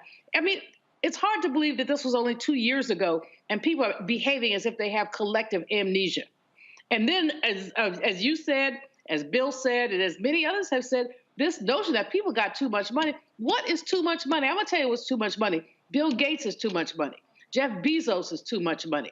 Reverend Barber was talking about a tire company, I believe in Kentucky, where a lady threw her shoulder out because she's throwing 700 tires a day. The people failed to use their COVID money to do anything to improve production, to improve efficiency. They just took the money and whatever they did with it, they didn't do it to improve their supply chain. So we start talking about automobiles. We're going to start talking about tire shortages and other shortages. It is absurd that, no, it's not absurd. It's what we expect. We expect Republican revisionists. I mean, they try to rewrite the narrative constantly. And our problem is that Democrats are too quiet. They're too silent. I mean, Bill Sprigg, my brother in crime, good people, knows this economy inside out and has a heart for the worker. But we need to hear so much more from him and from so many other people who are talking about the Republican lie. The big lie is not only that Democrats stole the election. The big lie is that that man who sat in the Oval Office and used the White House as a piggy bank, as his personal piggy bank. The big lie is that he didn't do that. Therein lies the lie, is that this presidency, that previous presidency, was anything but a you-know-what disaster, just a disaster, and it's showing up in the economy now. The thing here, Jeff, and let me be real clear. I am not going to say to anybody, get used to it. I'm not going to do that. I would never say that. But what I am going to say is you might want to have facts. And when you're reacting out of emotion, you're wrong. The issue that I have with Bill Maher and fools like him is they bought that GOP lie, folk getting too much money. Senator Lindsey Graham was bitching and moaning, there are people, they would rather stay on unemployment than work. No, they wouldn't. But if you making more money on unemployment than what you get from your job, the problem ain't unemployment. The problem is your job. Mm-hmm. And in fact, the economists showed us that the states in America that had a slower economic recovery after COVID were the states that cut unemployment benefits, like South Carolina. And so when Bill Maher, and then the American people got more money than what was spent during World War II. That's a bullshit-ass talking point when anybody know damn well what we spent in 2000 for the World War II doesn't even compare apples to apples what money was spent last year. I mean, that's just dumb as hell to even say something like that. And then to the layperson who don't know nothing, oh my God, Myrtle, did you hear that? We got more money last year than was spent in all of World War II. Well, dumbass Bill, if you adjust the cost of World War II of 2022, you're going to realize how much the real cost is. But that's why I keep telling folk, be mindful of what you listen to and who you listen to, because some folk going to lead you astray and leave you looking like a damn fool. Yeah, and if you look at that clip that we saw even from that Bill Maher show, what you see is the polarization that we have in America that makes people clap for delivery that represents their perspective. And while they're clapping, they miss the actual facts. And that's the issue here. I thought that curious as well. And Dr. Malveaux can back this up in terms of the cost of living and the inflation increases that have happened since, let's pick a date, 1942. So when you talk about money and dollars in 1942 dollars, what do we get? We got $1,400 on a stimulus, enough to pay some household bills, put some gas in the car. Yes, some people went and got flat screens, but that's the nature of predatory capitalism. You get a stimulus check so that you could flood the economy with money so that people can then stimulate the economy by pouring the money back into the economy. It's an interesting little calculus. But when you look at a 1942 and you say from 1942 to 2022, that inflation increase has been about 1,700%. So that means if you got $1,400 in your mailbox in 1942, to keep up with that rate, you would have needed to have gotten about $26,000 in your stimulus check to keep up with the way that inflation has grown. I don't know anybody personally that got a $26,000 check. So it is factually incorrect. But again, once we see what we see is that people begin to manipulate the messages. People are more interested in stylish delivery and less interested in the facts. So when the Republicans and conservatives are able to then take the narrative and throw out words like that and say, oh, well, no, we got 1942, we spent more money. The people who will not go and look up that fact or take that statement to be true, those are the people who are contributing to the problem. So as we're working toward this space and we're seeing interest rates rise, as we see these various talking points go out, note, nobody is offering the solution. How do we actually fix inflation? How do we put pressure on those who are manufacturing to keep their prices low when in periods like this, in a period of economic crisis, when the new baseline comes, then that resets what the former baseline was. In other words, when I was coming up, gas was 50 cents a gallon roughly, and that wasn't too long ago. But when it got set to 99 cents and then it went to $1.50, then people just relaxed when it went back down to about 99 cents as a baseline. So why? Because there is profit that is being made. And people know, as Dr. Spriggs said, as Dr. Malveaux will tell you, that when the demand is there, you would think that the prices would go down. But we're living in a system and an economy right now where the prices stay at a baseline because people do not want to give up their money. High interest rates will benefit those who have deep investments in the stock market. It will hurt those who are average Q citizens who are out here trying to do things like buy cars, buy homes to establish wealth. And until we begin to have that conversation, and I'm glad we're having conversations like this on Black Star Network, until we can have those conversations, we can't figure out how to navigate through that to successfully be a participating part of this economy and not being taken advantage of. On Congo, Julian asked, hey, we need people like Spriggs out there. They not calling Bill. Yep. The network's not calling Julian. See, again, we know this game. And again, I didn't call Bill to say, Bill, I need you to take my position. I'm going to ask the question. You tell me what the facts are. I mean, I sat here. Ford O'Connell is he's a conservative Republican. And I've debated him on some shows out of Canada. And Ford literally said some stuff, some really stupid stuff. He literally tweeted this column from some guy trying to explain why Biden is wrong on the gas shortages. And I laughed because when I read the piece, I was really trying to find out what this dude's expertise was, and I'm kind of still looking for it. and in fact, somebody did this here. Somebody tweeted to Ford. He said, domestic oil production is the highest it's ever been. Nothing is being restricted. The oil companies just don't want to do their part, and they want to price gouge at the same time. You want to see how dumb this is? This was Ford's response. False and false. U.S. is still producing 1 million barrels less than pre-pandemic.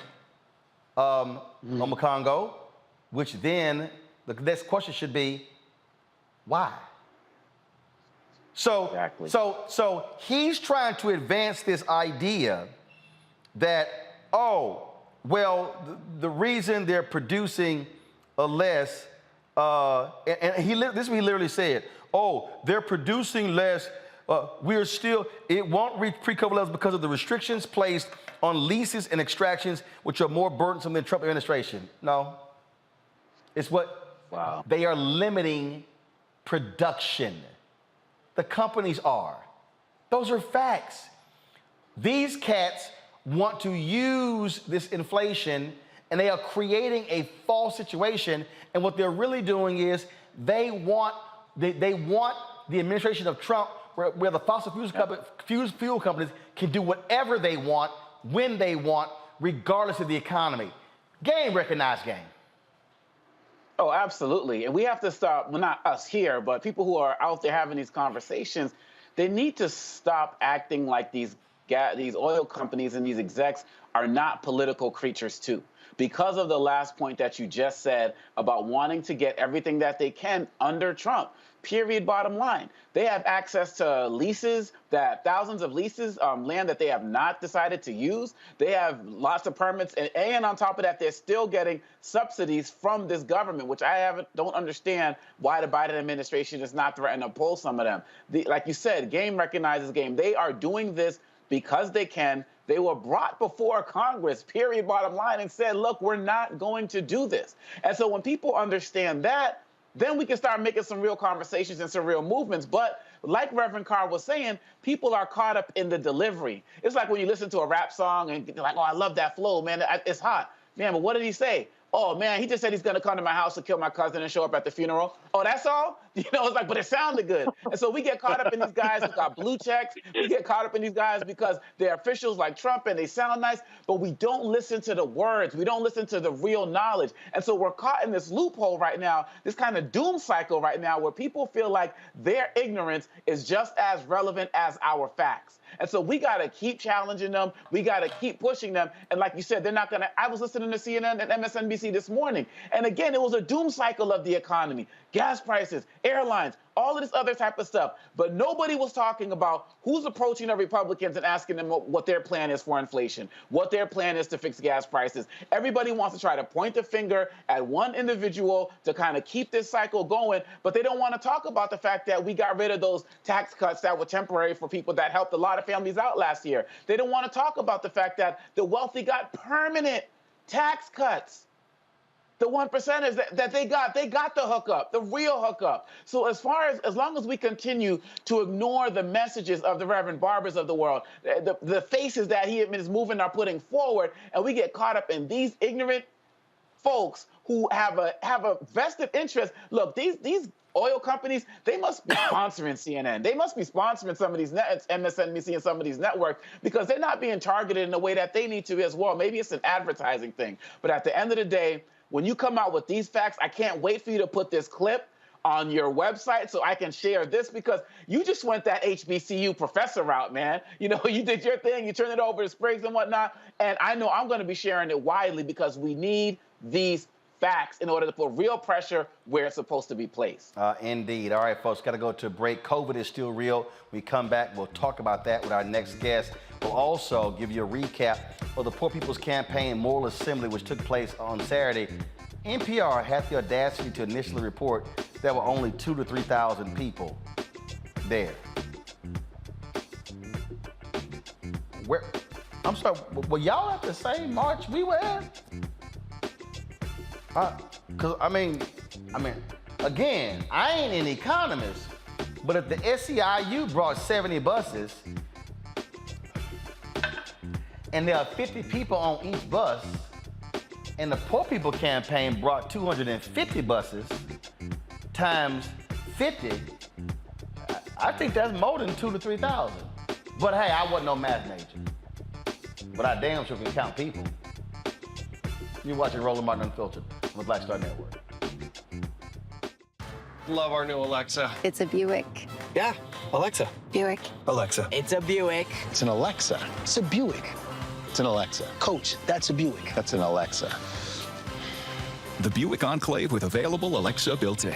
I'm Deborah Owens, America's Wealth Coach, and it's time to get wealthy. This economy is going topsy-turvy. What does this mean for recent graduates from college? We're talking with Leilani Brown, author of From Campus to Career. One of the first things that a graduate can do that serves them well is learning how to tell their story. That's right here on Get Wealthy, only on Black Star Network. How about sushi? I just had sushi for lunch yesterday. How about tacos? Automatic emergency braking, one of 6 advanced safety features standard on every 2022 Chevy Equinox. Find new technology. Find new roads. Chevrolet. June is Black Music Appreciation Month. Today, we are highlighting jazz. Jazz has heavy roots in New Orleans' Congo Square. It was significantly nourished by the African American community, becoming a broader, more dynamic genre as more communities and ethnic groups poured into it. Louis Armstrong, Ella Fitzgerald, Duke Ellington, Billie Holiday, Dizzy Gillespie, and Mary Lou Williams were just a few pioneers in jazz. Jazz is a slow but steady evolving music that pulls inspiration from different cultures and countries it touches. Different jazz genres include jazz blues, Latin jazz, modal jazz, and recently electro swing, just to name a few. This is Judge Mathis. What's going on, everybody? It's your boy Mac Wiles, and you are watching Roland Martin Unfiltered.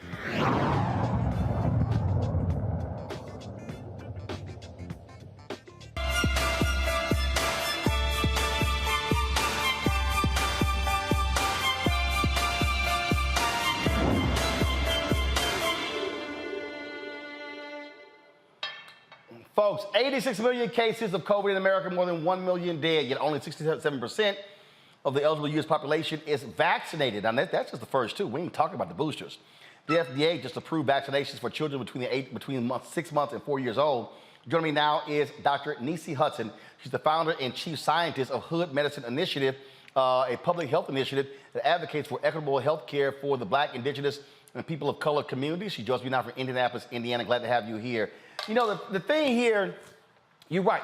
Look, this thing ain't no game. I was in L.A. when I was in L.A., probably not the last time I was in L.A., but it was when I was there for George Lopez Golf Tournament. So it was the first weekend in May. Mm-hmm. And it was a trip because while I was there, I got this alert on my phone. I had never gotten this before, that I was in the proximity of somebody who had tested positive for COVID. And it was, first of all, it scared the hell out of me to get this alert on my phone. I didn't realize that I had signed up for it.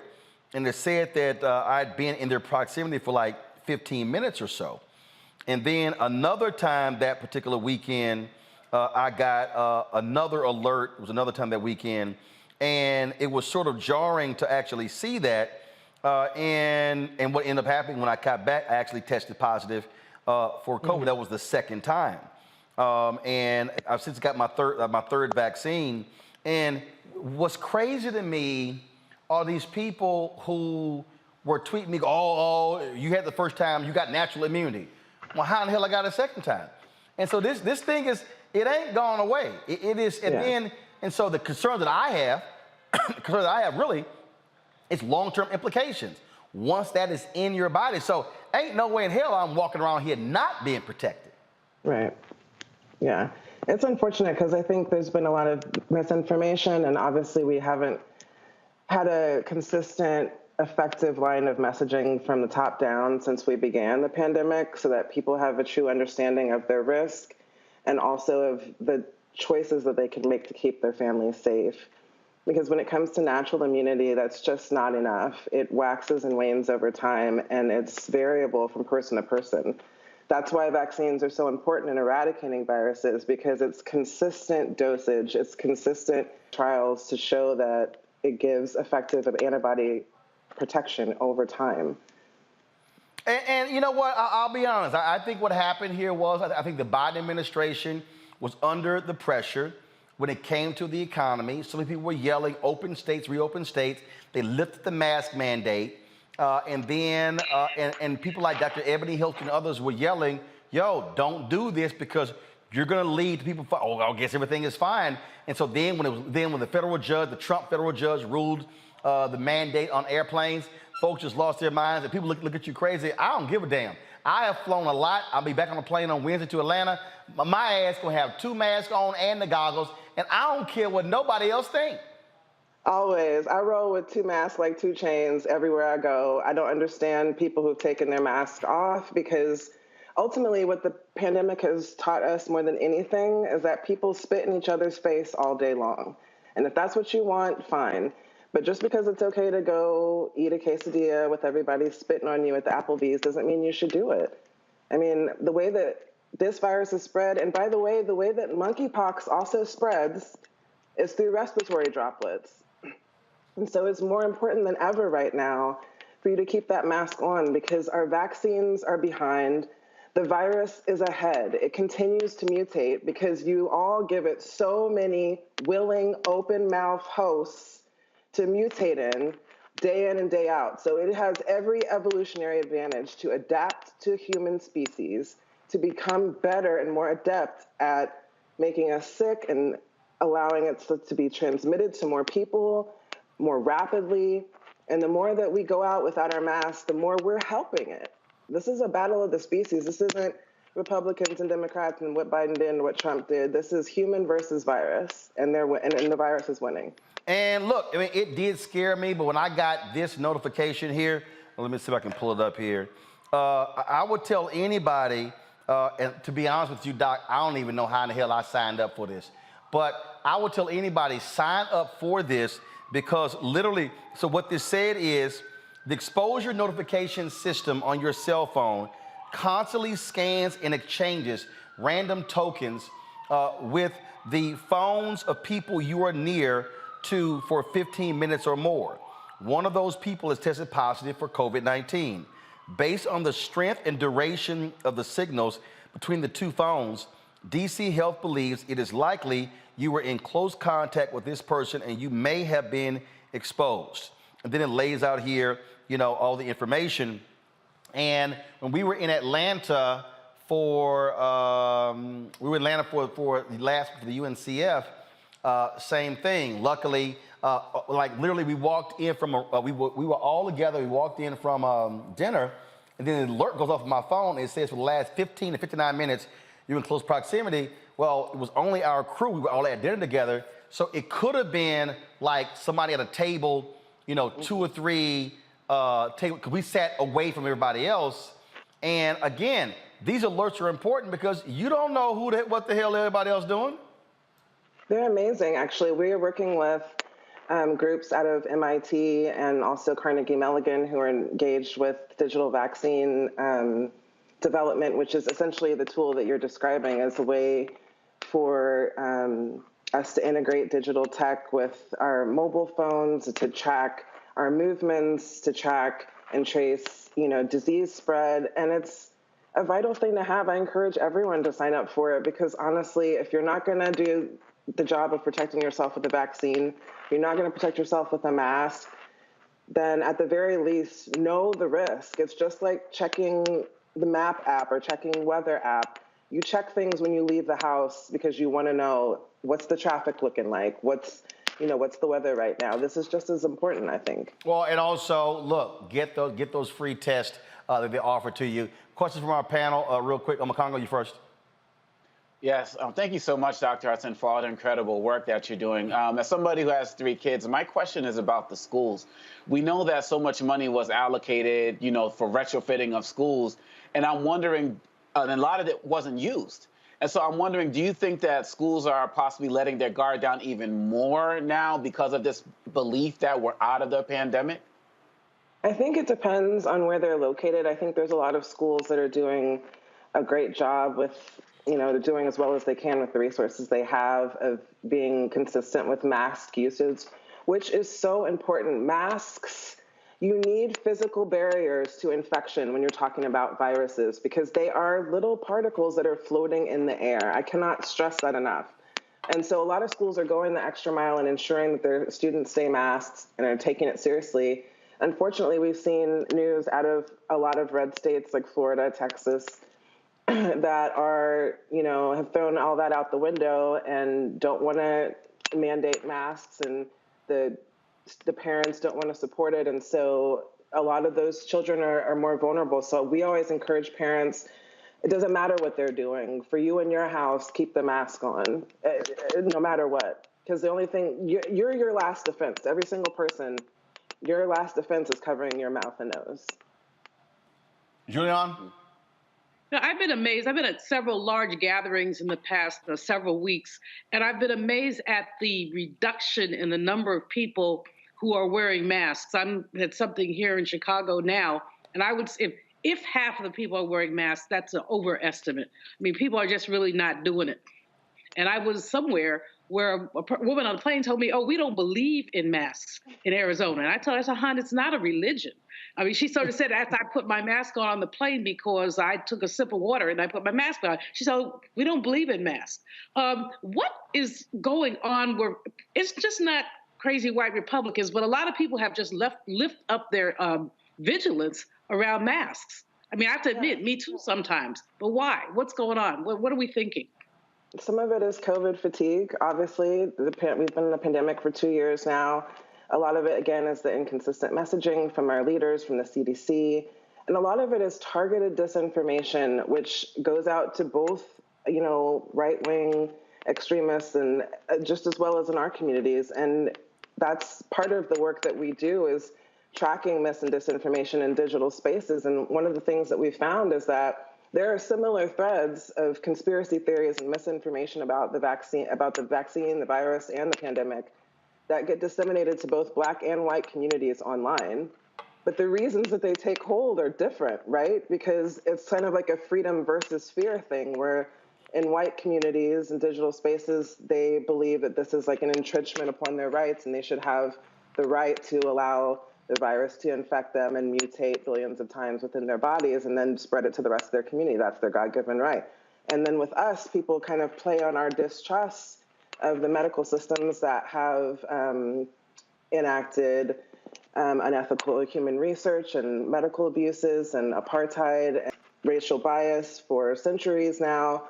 And obviously, they kind of play on those fears that our community already rightfully has, these well-earned distrusts of healthcare systems, to propagate misinformation that would keep us from protecting ourselves. And it's unfortunate because in a lot of our digital spaces, we've convinced ourselves that the water is poisoned and now we're dying of thirst. Jeff? Yes, Dr. Hudson, thank you again for your work and everything you're doing to get the messages out there and to actually correct the misinformation.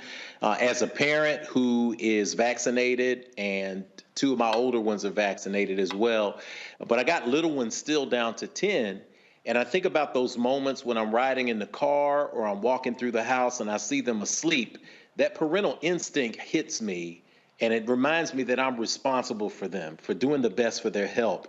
What about the children's vaccines? And is there hesitancy out there? Is there any legitimacy to the hesitancy that people have for vaccinating their children? And if so, what are those concerns and what should we not be concerned about? Sure.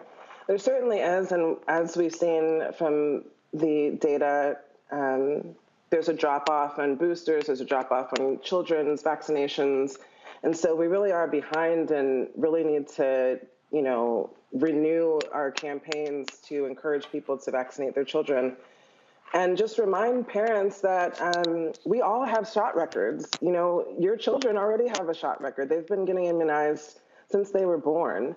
And the reason why it's taken so long to get approvals for children is because the way that we do these things is we start with testing in the adults to determine safety and efficacy.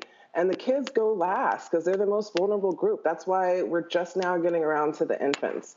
And if you look at the numbers, over, 500 million people have been vaccinated at this point worldwide. So we have the data on the safety and the efficacy. And in terms of children from 5 to 11, we know that, what they found is that about a third of the adult dose is what's safe for them. So that's what's authorized for kids for 5 to 11. And then this new authorization for infants and toddlers 6 months to 5 years.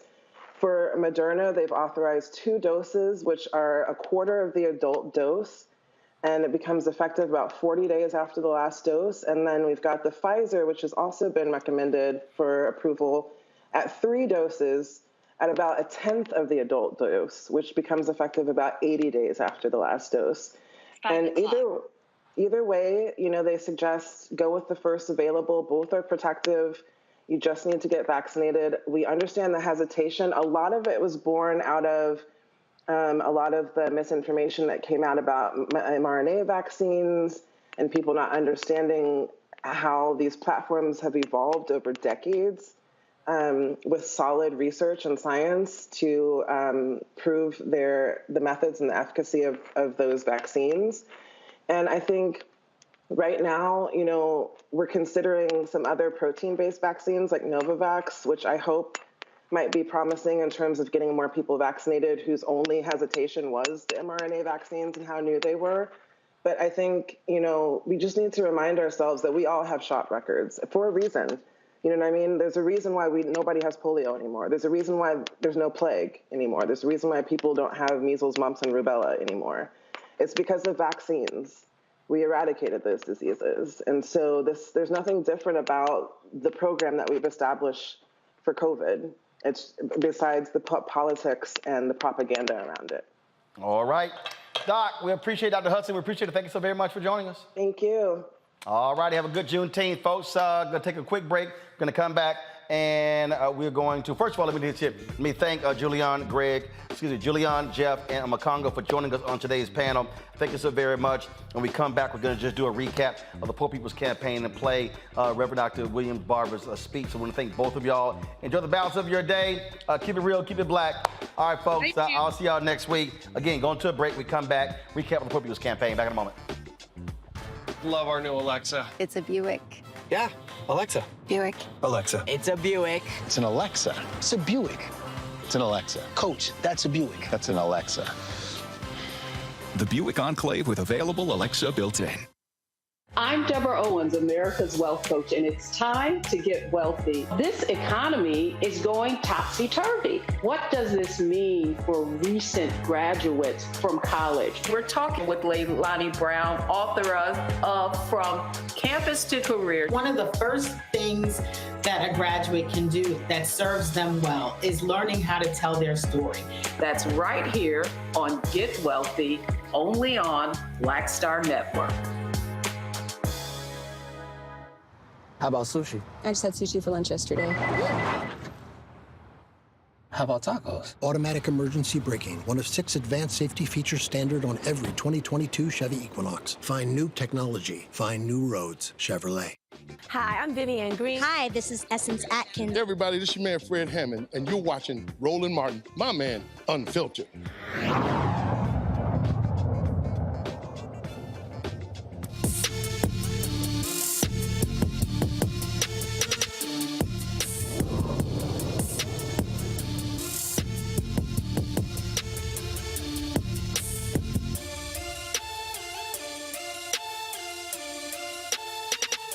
Saturday, we were on hand for the 6-hour broadcast of the Poor People's Campaign Moral Assembly in the nation's capital. Thousands were in attendance at the particular event. again, allowing people to put this issue on the front burner of what's happening with poor and low income impacted workers all across this country. A number of speakers were there, but more importantly, it was the voices of your regular everyday folks, such as this affected worker who gave their testimony as to why this is important and why we must be focusing on those who are impacted by poverty and low wages. I am here to speak against racism and greed. We must bring this injustice to a stop. Okay, what you're gonna do is you're gonna now. I was born in a society that racism and fascism was the way of life. I was born in it. Not any education would be brought to us because we were a black skin. Not any health care. I know how the civil rights began. I was there. My family chose to take the beat down, to take the torture, to take the absolute death in order to bring to light the inalienable rights belong to all of us. And they would not be silent anymore. So on this day, I step forth. On this day, I represent those mentors who taught me how to speak this truth. Dr. Cornel West also fired up the crowd with his remarks, and what Reverend Dr. Barber and Reverend Liz Theo-Harris did, they had affected workers from all the states represented, and then they would have a major speaker like Bernice King or Cornel West follow them up to encapsulate what they had to say. Here's Dr. West. Let the word go forth here and now that the Poor People Campaign is on the move. No matter what color, no matter what gender, no matter what sexual orientation, no matter what religious identity, we decide to love. And when you love folk, you hate the fact that they're treated unjustly. You loathe the fact they're treated unfairly. And if you don't do something, the rocks are going to shout out, and the sun is going to shine, and the clouds are going to move. I want to thank my dear brother William Barr. I want to thank my dear sister Elizabeth Theo-Harris for allowing God to use them in such a way that they are, in the language of John Coltrane, a force for good with a love supreme that embraces each and every one of us.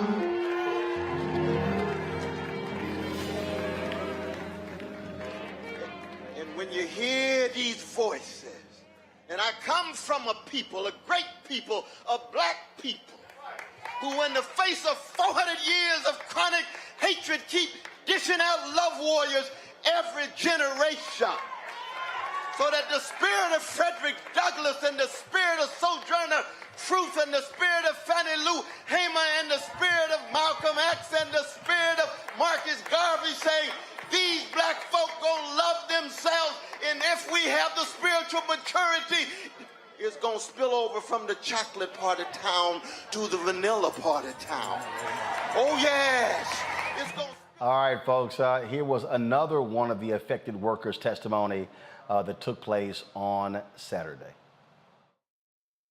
Now, Washington, D.C., these yet to be United States, it does not have to be this way. It gets America. Poverty is not inevitable.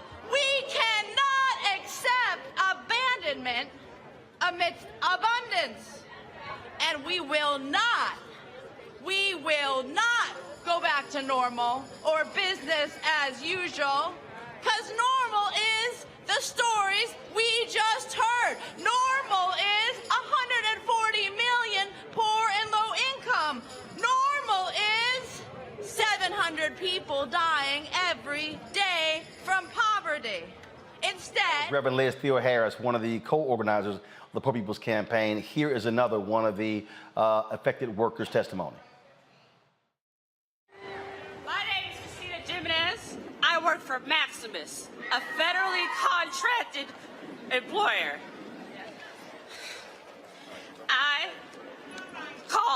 I am with Medicare. I don't understand why I have to answer questions about health care when I don't even have health care for myself. I am a single mother of three children. Why do I have to say, oh, I gotta go to work, baby, I'm sorry, I can't take you to the doctor today? It is a shame. Why do we have people that have 13 per hour when we're supposed to be at 15? We deserve more. More. What do we deserve?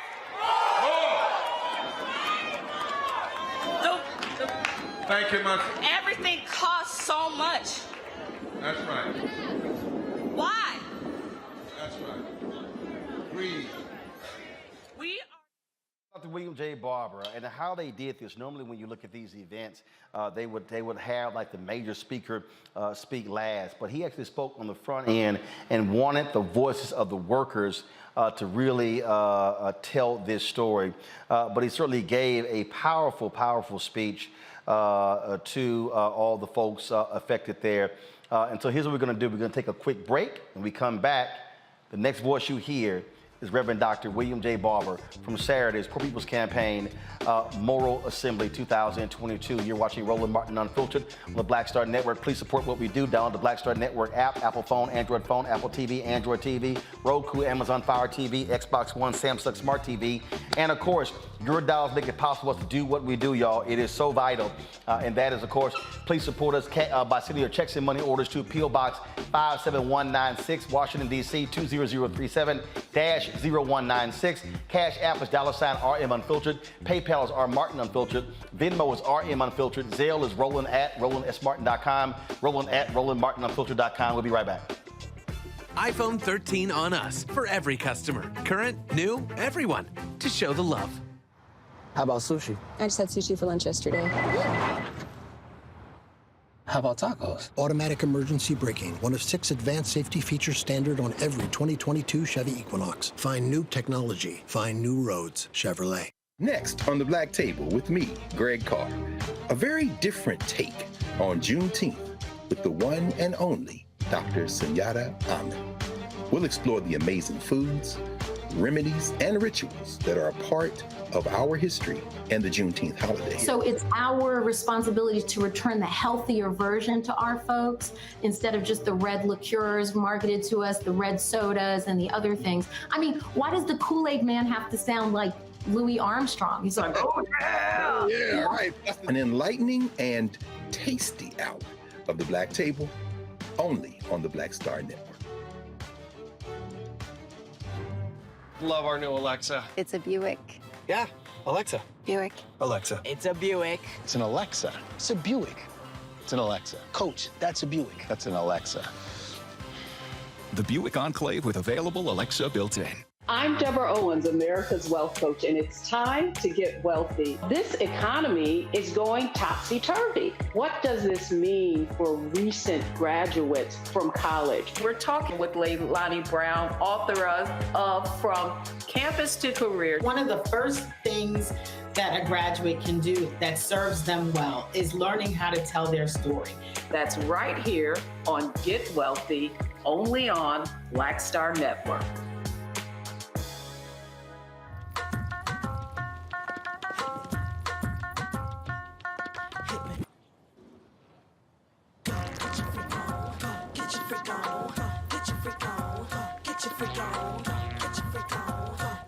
On the next A Balanced Life with Dr. Jackie, we're talking all things mental health and how helping others can help you. We all have moments where we have struggles, and on this week's show, our guests demonstrate how helping others can also help you. Why you should never stop giving and serving others on a next A Balanced Life here on Black Star Network. Hi, I'm Anthony Brown from Anthony Brown and Group Therapy. Hi, I'm BB Winans. Hey, I'm Donnie Simpson. What's up? I'm Lance Gross, and you're watching Roland Martin Unfiltered.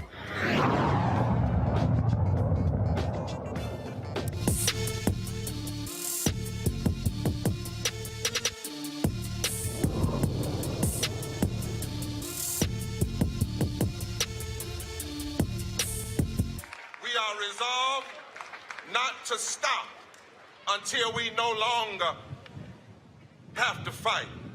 We are resolved not to stop until we no longer have breath to breathe or strength to give. We are the Poor People's Campaign, a national call for moral revival. And together with our allies, we won't be silent anymore.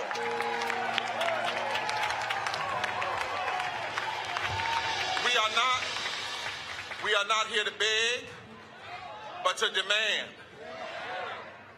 What we're demanding is not radical, it's simply right. We've come to put a face and a voice on these numbers of poverty, to show that behind them, inside them, are real people and real lives. They are us, we are them, and we won't be silent anymore. The very fact that these realities exist means, Dr. West, that we are engaged in a moment that is constitutionally inconsistent, morally indefensible, politically insensitive, economically insane. As the great prophet of the Harlem Renaissance declared, we must take back our mighty land again. America has never been America to me, but we swear this oath that America will be. We must say with our bodies, with our voices, with our organizing, with our preaching, with our standing, even with our suffering and our sacrifices, that we won't be silent or unseen or unheard anymore. As long as there are 140 million poor and low-wealth people in this country, and we know it doesn't have to be this way, we won't be silent anymore. As long as there are 87 million people who are uninsured or underinsured, and everybody in the Congress gets free health insurance while they vote against us to have the same thing, we won't be silent anymore.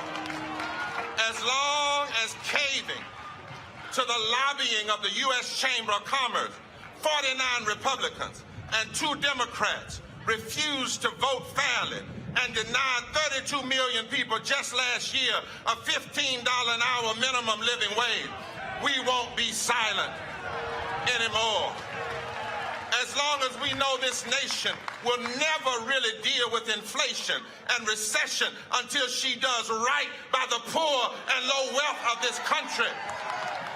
As long as we have the hypocrites and their audacity to call people essential workers during the pandemic and then treat them like they're expendable when it comes to health care and wages.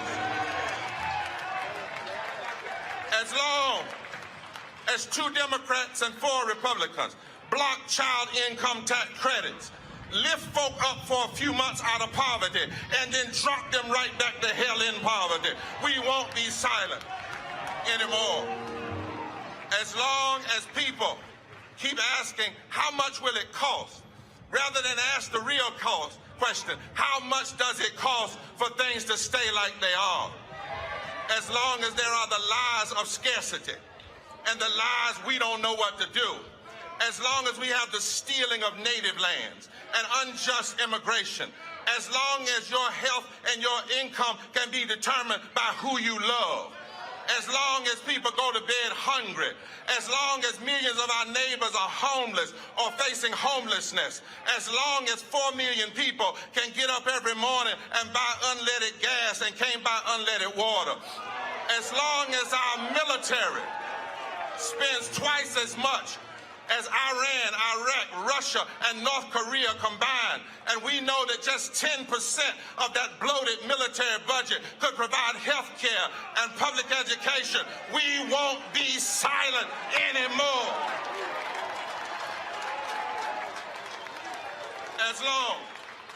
as 55 million people are facing voter suppression. Let us be clear. We are not simply here for a day. This assembly is to declare the full commitment of a fusion coalition.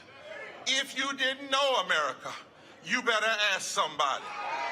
We are black, we are brown, we are native, we are Latino, we are Asian, we're young, we're old, we're gay, we're straight, we're trans, we're independent, we're from California to the Carolinas, from Massachusetts to Mississippi, from Georgia to the Great Lakes, from the Apache lands to Alabama to Appalachia, from Montana to Missouri, from Alaska to Arkansas, and we ain't going nowhere.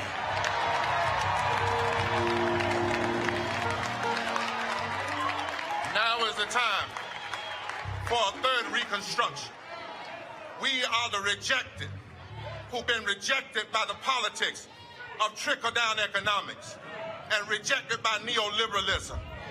150 years ago, black and poor whites built the first Reconstruction.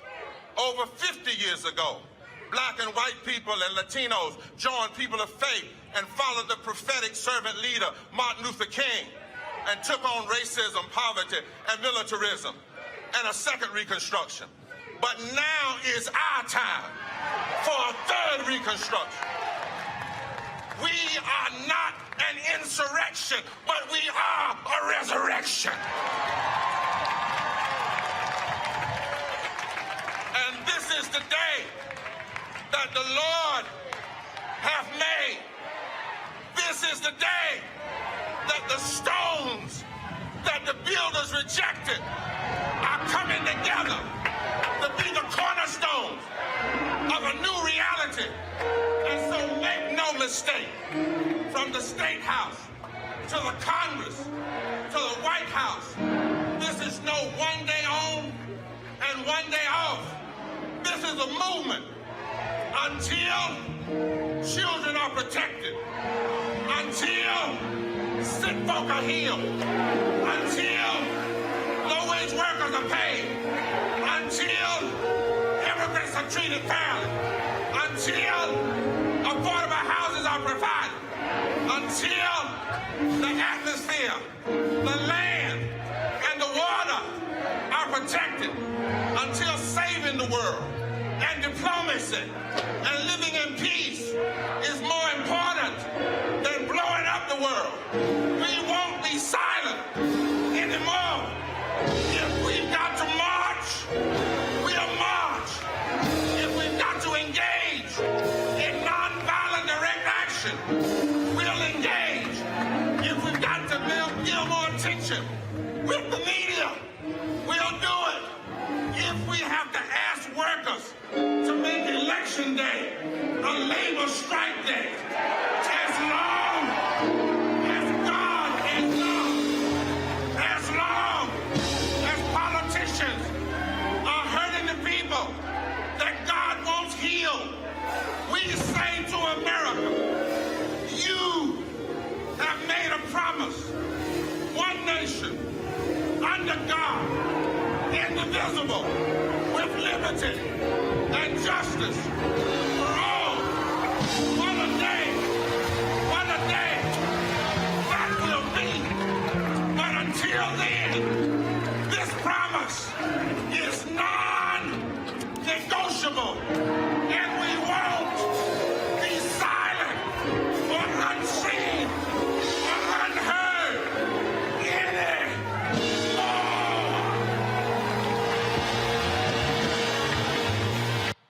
Powerful speech. If you missed it, folks, you can simply go to the Black Star Network app or our YouTube channel, see our full coverage. You can also see the full speech of Reverend Dr. William J. Barber. I want to thank him, Reverend Liz Theo Harris, and the Poor People's Campaign for having us there, for having us as media partners.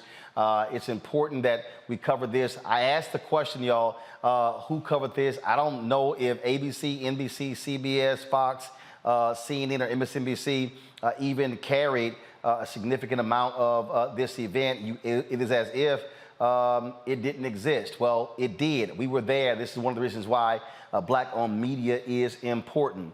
YouTube folks, y'all need to hit that like button. Okay, we should be at 1,000 likes by now. We had 505 in the first 50 minutes. We should not be sitting here at 978. But I want everybody to understand, now you understand why we do what we do. Now you understand on Juneteenth why we are here to speak truth and to cover these stories, because we are not interested in waiting for somebody else to tell our story. That's why we at the Black Star Network do what we do. We're working on some great things. We've, of course, got Faraji Muhammad, Greg Carr, Jackie Hood Martin, as well as Deborah Owens shows. We were shooting intros and raps for another show that we're launching. Plus, we got Rolling with Roland. I've got another great announcement that I can't wait to make about another show. And so we may very well soon have 7 shows on the Black Star Network. We're moving forward right now, folks, doing interviews with various companies, launch our 24-hour streaming channel later this year. I really hope to have that launched by the 3rd quarter or the 4th quarter. And so all of these things are happening. And again, independent. We're not sitting here hoping somebody else calls us. We would love to partner with other black-owned media companies, but if they don't want to partner, that's fine with us. We're just going to keep doing what we do.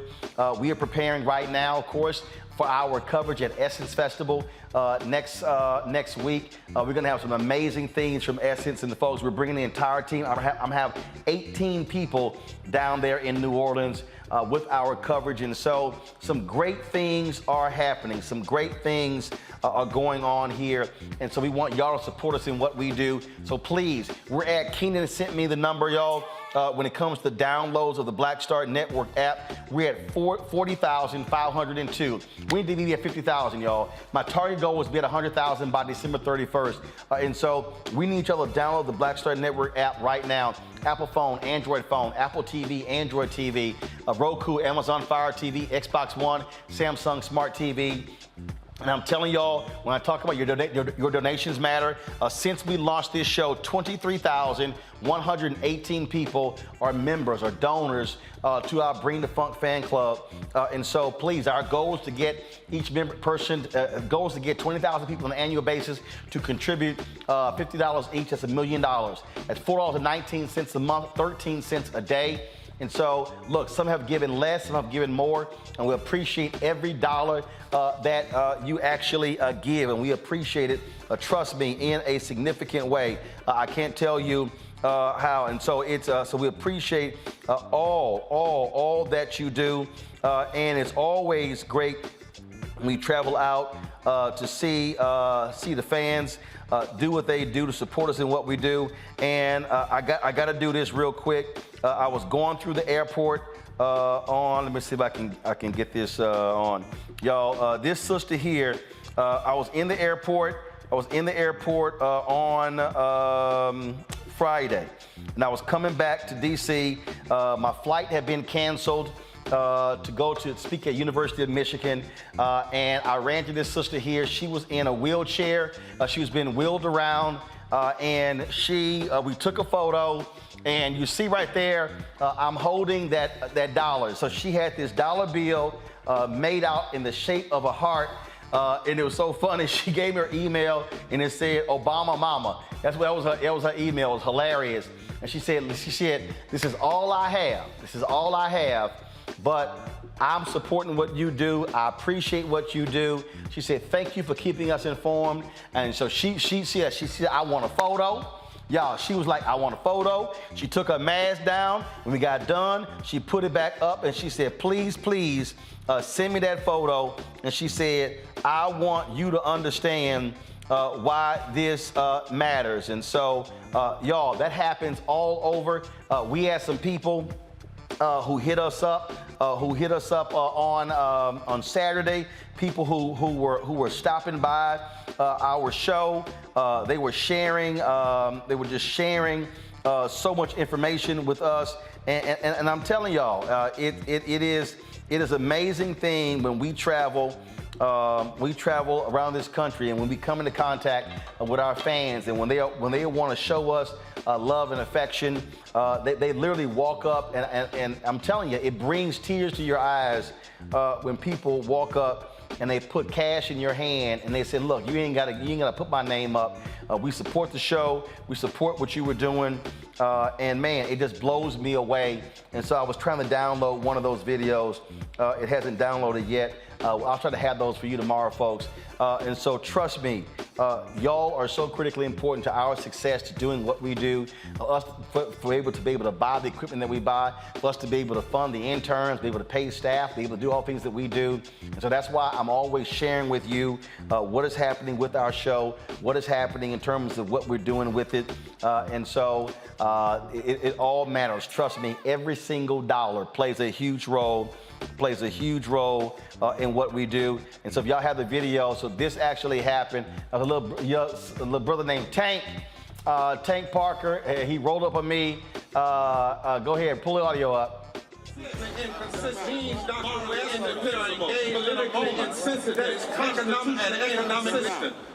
So we were at there Saturday, and he came up. His mom said, "We got our donation. If Tank gets rolling this, can he get a picture? Of course. I don't charge for pictures." And I posted on Instagram the photo with him, his young brother named Tank Parker. And so we appreciate that. And so again, y'all, I'm telling you, thank you so very much for doing what you do, and we appreciate it, folks. So that's it. So I'm going to see y'all tomorrow right here on Roland Martin Unfiltered on the Black Star Network. Have a fantastic Juneteenth day. Enjoy your family. Keep it real. Keep it black. I'll see y'all tomorrow.